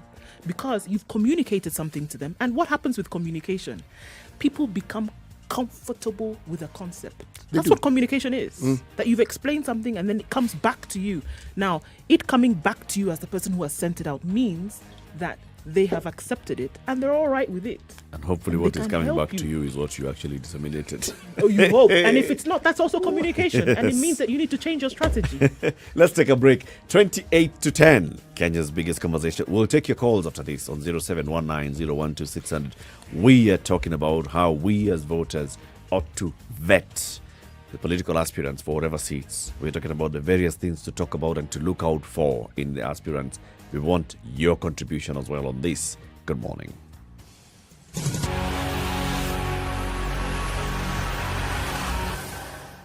This is the Situation Room, the only way to start your day.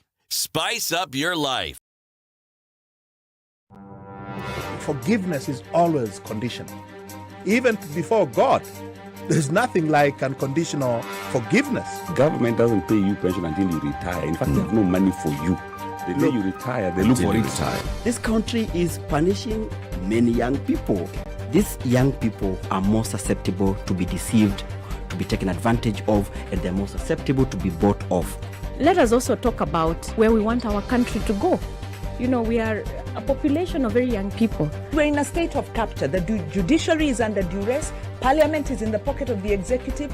You don't sit and wait for the regime to topple itself. It will never do so. By the way, let me tell you, these guys are so persuasive. I'm telling you, they can persuade you to sell your grandmother. I'm telling you, they can sell sand in the desert.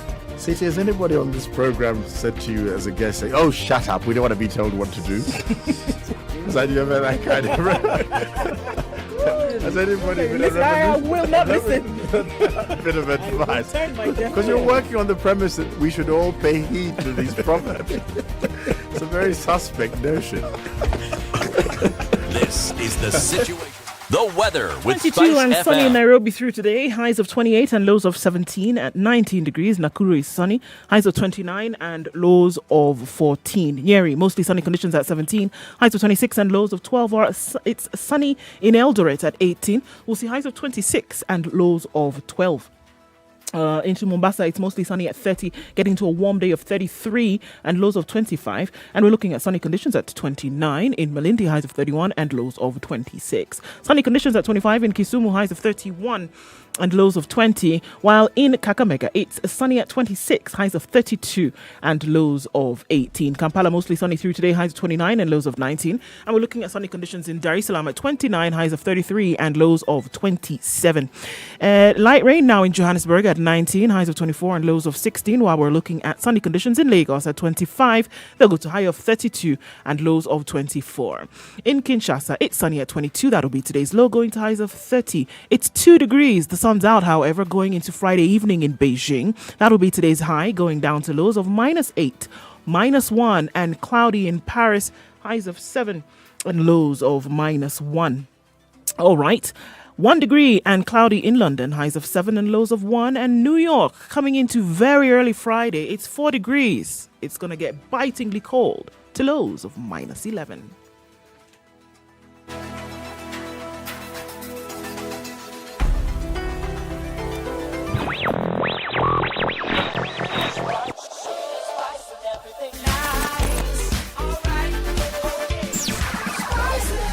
Spice up your All right, life. what are we looking at now? Are we out of traffic hour? Well, let's take a look. See, it looks like it's looking a lot worse on the Huru Highway today. Nyayo Stadium, Haile Selassie roundabout. It's an absolute jam-packed situation. Just going to go through that. If you didn't use the bypass, as I've been telling you to do since morning, you will be stuck here, unfortunately, and you're one of the red. Raila Odinga Way, some traffic as you get towards the Ngong Road at the City Mortuary roundabout. Most parts of the city ebbing and flowing here. Kiambu Road still doing that thing this morning. It looks quite packed. We're also looking still at Limuru Road, some drama there, continuing with Parklands. So it's Friday. These things are happening as we see them. Jogo Road letting off just a bit. Eastern part of the city through that whole Manyanja Outer Ring Road, sorting out as we go through. Okay, let's keep an eye on things through the day. SpiceFM KE on Twitter. Text 40127.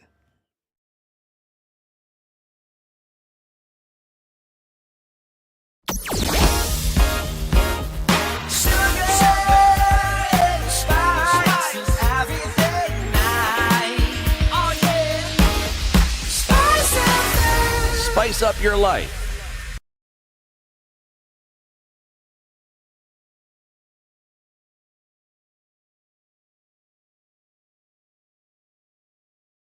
Mature, intelligent talk every morning. Spice up yourself. 23 to 10, 07190 12600. Well done. 0719 012 600. That's the number. Call us in. we are talking about what is it, the checklist that we ought to have as we are engaging with political aspirants.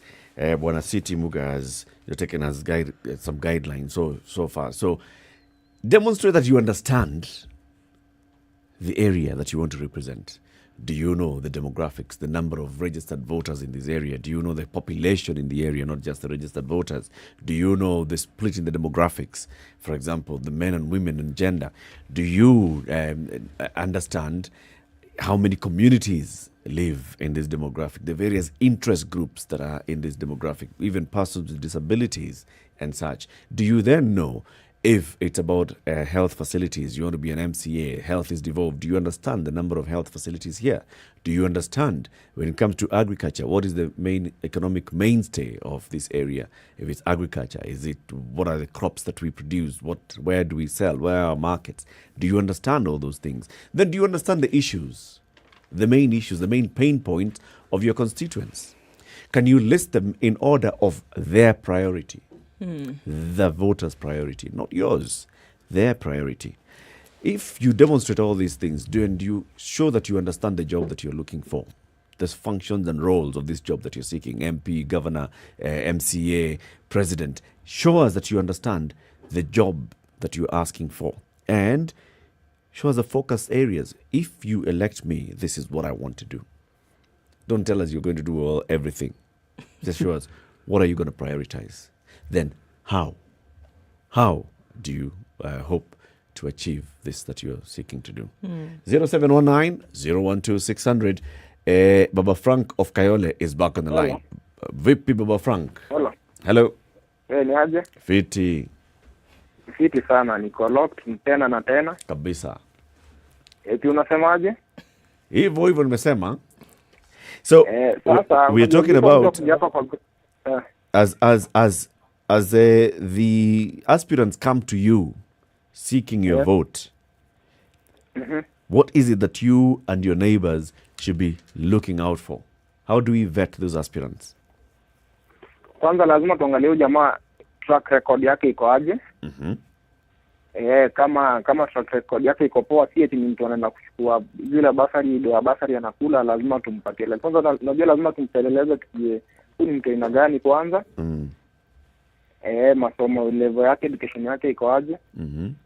Na kwanza lazima tumwambie shida zetu kwa ground, tumwambie hivi ndio iko, unajua kama hapa ghetto bana, maji, stima, nini shida. So lazima tumuelezee 1 2 3 sewage hapa hivi iko na noma hii. Stima manze noma ni hii, makega ni hizi. Unaona? Lazima kwanza tumjue poa. Before tumnini sasa, before tumpatie nini, tumwelect bana. Ukisema kumjua poa, utatumia nini kumjua? Kumjua, unajua before ulizie kama tuseme kama ni ya MP, track record yako usije tunajua unaamka hivi unasema wacha nikimbie nilize. Lazima kwanza ukue mahali. Lazima unajua anzie MCA pale, track record yako tuione upande pole sasa mpaka ukuje kwa MP, uje senator mpaka gavana. Lazima uanzie down, lazima uanzie chini ndio upande juu. Niko lock tena na tena. Safi. Thank you very much Baba Frank. Safi. Hello. Ali in Mombasa. Hello. Good morning everybody. Good morning sir. Mr. Ali.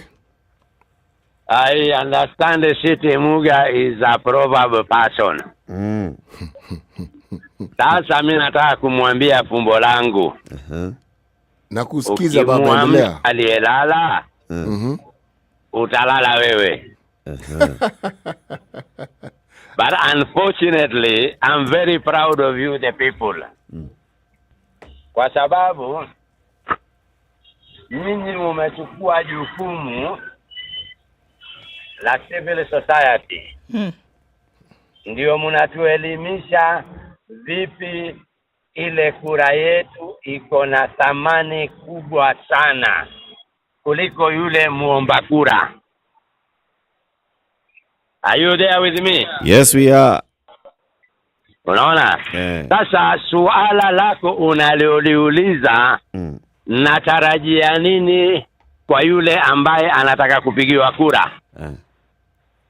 inajibika namna hii, CV yake ama uelevu wake ama kujua kwake, shida ya ile constituency ama wodi ama nationally ama county yenyewe kamili ni nini? Kwa kimombo inaitwa demographic survey. Tunahitaji vitu gani ndani ya hiyo county? Tunahitaji vitu gani kutoka kwa national level? Hizi vitu vyote. Mimi nitamuuliza tu swali moja. Wewe kama unataka kunijengea hospitali, kama we ni MCA utanijengea hospitali, budget yako ya county ni pesa ngapi iliwekwa kwa health services na kwa upande wa infrastructure building? You understand? Yes. Nikiwa ni mtu wa MP anataka kunijengea barabara, nitamuuliza budget yako ya serikali ni pesa ngapi iliyowekwa kwa hii county ya Mombasa kwenye National Road ambao utanijengea hiyo barabara unayosema inaoshika Voi na Samburu na Mackinnon Road ambayo inashikana na Mombasa County. Basi. Kwa hivyo mimi kwa hapo tu nimeacha, natoa ufunguo kwa sababu swala lenu mshalijibu, lakini watu wengi huwa hawawasikizi wakawafahamu maneno yenu. Asante you need sana, to give them a silver spoon. Sorry my brother, bye bye. Asante sana Ali. Zua in Mombasa. Habari asubuhi. Salama kabisa. Wazima nyote? Wazima. Sana, tuwashukuru, asante. Hilo swala lenu la checklist, unajua tusiangalie wabunge hao ama waheshimiwa peke yake. Pia sisi wananchi tuangalie checklist yetu. Kwa mfano kivipi? Huyu mbunge utamchagua, unajua si wenyewe tunatamaa. Kwa mfano kuna sehemu huko Mombasa kuna vuguvugu, watoto wadogo wanasumbua. Sasa utakuwa chagua ule mbunge mwenye atakuwa akisaidia wale vijana. Kwa hivyo pia sisi checklist yetu tuiangalie. Tusiangalie za waheshimiwa peke yake. Sasa wewe kwenye checklist yako utaweka nini? Kwa checklist yangu? Mimi nataka ule mwenye angalau atatuangalia. Kwa mfano mimi nina shida yangu ya basari.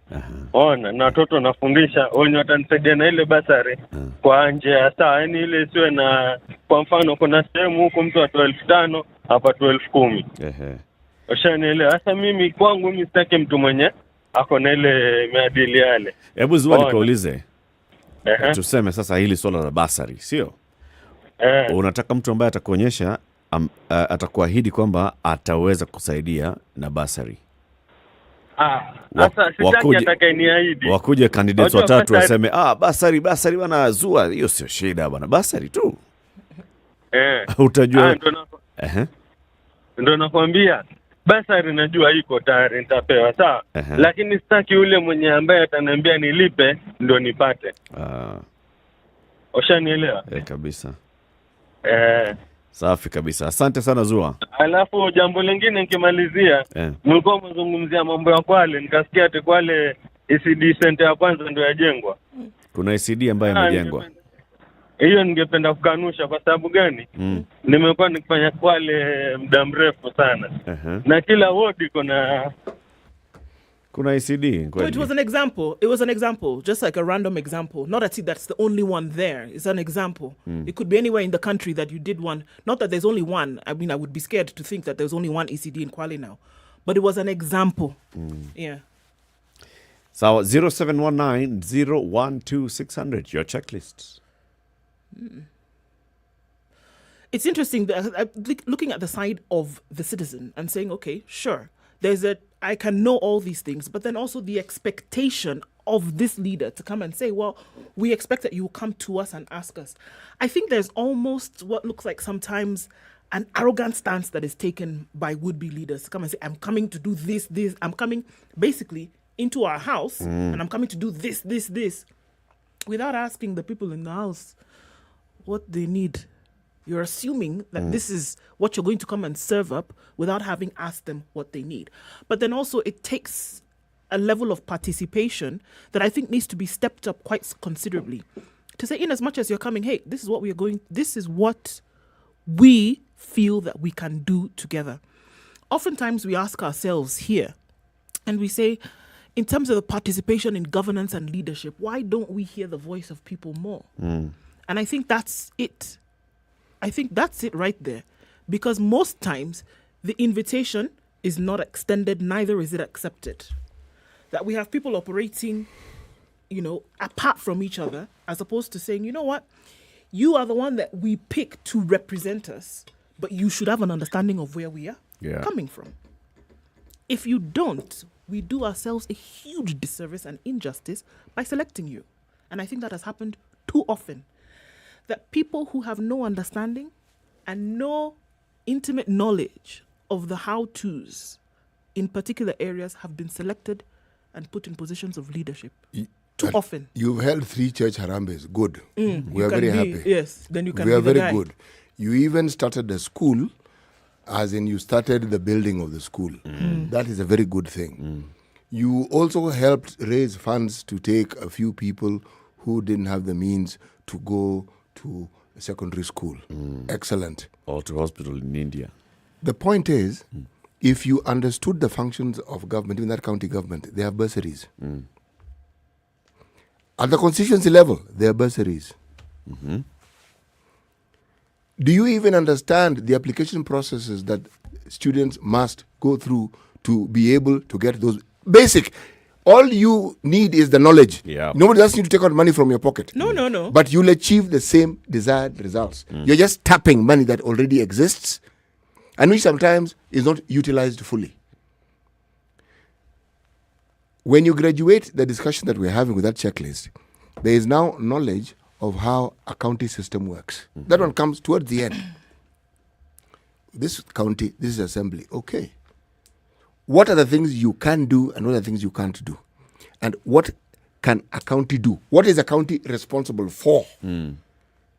And how do you ensure that this responsibility extends to the area that you want to represent so that they also enjoy the benefits that has already been funded? Who falls short in information? Because I remember what you're saying, like, okay, so a would-be MCR comes to you and says they want to do 1, 2, 3, which if you had the pre-knowledge, you would know that this individual cannot actually do this, right? You can't do what he doesn't know. You can't. Yes. So then, who falls short of the knowledge whereby you say, no problem, you want to do these things, we'll give you the vote. Both sides here, you also are bringing in somebody for whom you don't understand what their position is supposed to be by virtue of the fact that they held a microphone and stood in front of a group of people. They were able to say it, right? So you think, okay, because they said it eloquently, that they must understand. No. So we also do ourselves a disservice by not understanding what these positions are. So it's absolutely necessary for you to know. MCA will do 1, 2, 3. This is what they are mandated to do. Women's rep will do 1, 2, 3. Member of Parliament, Senator, Governor. This is what they are supposed to do. So by the time somebody's coming to make a promise to you, you can say, you already know. You have the marking scheme. And even if they come to you and they are correct, they're saying, I can do this. But because you know this individual, you say, we know what the job requires. And we don't really think that you're the one who can do it. Yeah. You, we know. We know. We have seen the job now. Now, the two, they don't come together. Sorry. Let's pick somebody else. Yeah. In fact, who is it? Is it Koki who was telling us of those communities where someone wants to be a leader and people are sent, a delegation is sent to them and quietly. It's okay, just leave that one. You know, this one is seek other opportunities. It's like in parts of where we come from, when you want to marry, they say, they've welcomed you. They say, okay, very well. Thank you for coming. Then they say, okay, people should go. Where are you from? They take the note. Then they send somebody to the village to go and check. Is there madness in this family? Are they thieves? Then you have one auntie in the corner who will tell them, come. Don't. This one. Don't try it. Just John. leave them a bit. Morning. Good morning. Good morning. Morning to you too. The best thing to vet these politicians is that you give them a test. Do they commiserate with the people in the constituencies when they are in problem? Do they understand their plight? If people understand that, they will be able to vote the best leaders from the bad ones. But politicians cannot come on giving these that are not possible. and people believe in them. So people should not become credulous to these politicians. Yeah. They should devote those with vision, those who help them when they are in need, but not those who are going to enjoy them, taking them for a ride, doing what they can, dramatizing here and there. Yeah. So we want leaders who will be able to commiserate with people when they're in problem. That's true. Thank you, John. Okay. Thank you. Demonstrate that you have empathy, that you participate. That's what part of the track record vetting. What is it that you have done? How have you engaged with us? If it's somebody who really does not have that personality of sitting with the people, this one, they'll represent us, but they'll represent us in what they think is best. They'll never come and have a community engagement, public participation, because give me what to... Honestly, and I think we take this thing for granted just a little bit too much. But if somebody has experience in something, they're better placed. They're better placed to do that thing. It's like somebody come and say, I want to be a pilot. I say, okay, that's very nice. You have the license, you've done, yes. Have you ever flown a plane? Then you say, actually, I want you to give me the position, then I will fly. So that I can will gain you experience. be okay? And then I can gain experience. You will be comfortable allowing this person to fly the... No, think about it like that. They'll tell you, when you give me this position, then I can fly the plane and show you. Will you be okay? Why do you think that industry has very stringent regulations? The hours you must have flown before you take up a certain... Before you even carry one passenger. Yes. Yeah. Yes. So when you learn to interrogate, and this one has to do with facts that are available and in the public domain. If someone doesn't meet that must, and even if they don't, the thing is, the community then learns to also interrogate what is due to them and what they can expect. Because these aren't things that... It's not thin air. It's not those old days where the MP is the one who brought electricity, brought water, and we know he can't be the one who brings water because it rains, and he has no control over it. But but they brought everything, okay? They just stopped short of resurrecting people. Indeed. Those aren't those days. And you can tell when somebody understands what it is the needs of these people are. Yeah. Many people are useful and they're helpful, but you'll be told he just helps his people. He just helps the community where he comes from. Yeah, he has built schools here, but he has built them only in his area. In his area. He has done it, yes, but it's only in his area.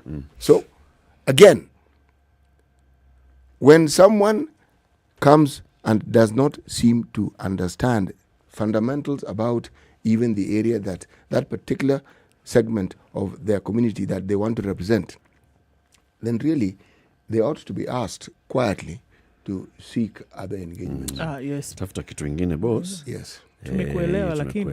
Wewe ni wetu. Tunajua. Yes. Unajua unaweza lakini for now. There's also the issue of character. It was brought up by one of the callers. And this comes into integrity. The Leadership and Integrity Act. This is where we apply it. What is the character of the character that's coming before you? If this person is somebody who has acquired wealth and you basically cannot show the point A to Z of how they got wealthy, and they cannot demonstrate, then you have question marks to ask. Or if you know very well that, when there are rumors of, some night robberies that were taking place here, this name keeps popping up. And then suddenly he's wealthy. And there's that track record of the rumors that you used to hear. But now he can afford to come and, participate in community things. And use big words. There is a character issue. There's an integrity issue. This person wants to come and work for us as an MCA or an MP. And we know this guy, I was in school with him. We were tamaking together. He knew so-and-so and so-and-so who now works in the county. So he went and started working in the county. And within 3 years, this guy is driving a big car. This guy has built a house. This guy has bought a plot there at the center, the shopping center. This guy has blah, blah, blah. You clearly cannot look at that and not... And just think it's and just think normal. No. Character issues. And they're important that we also talk about the character issues. So, as we close the week, these are some of the things that will be, when we have guests here, expect this checklist to be presented to them. Yes. Haya, City, today's proverb. Mwenye dada hakosi shemeji. Cause, consequence, effect. Yes. Lakini kama mwenye dada ni mchawi, anaweza kosa shemeji. Those things we were talking about. Those people will say, is there madness? You assume that is there a wizard? A great grandmother a witch. There is a way. Baba yake ni mchawi. Kwisha. You know, this is now where modernization has come into play and has watered down all that. Because many young people meet away from those rural settings. They determine what they want to do. And many of them even get married. So the issue of talking to parents, telling parents is an after effect. Yes. And after things have taken place. Yes. They've decided they've gone on. They're even 2 children. So now, even if you come up and say, you know, this fellow's run at night. Like, but she's never run. Yes. I know her. Keep it right here for more music and more shows coming up. Tomorrow, Saturday, 00, Olivia Otieno will be here from 10 a.m. And tomorrow she has this show, Your 2022 Dream Body. She'll have 3 guests. Fatima Beth, a yoga and fitness instructor. Alicia Jamal, a certified nutritionist and fitness professional. And Fauzia Jamal, a health and fitness expert, to come and take you through and guide you on your 2022 body dream. 00 direct, female host, female music, female guests tomorrow at 10. Have a lovely day, lovely weekend. It's now 10 a.m.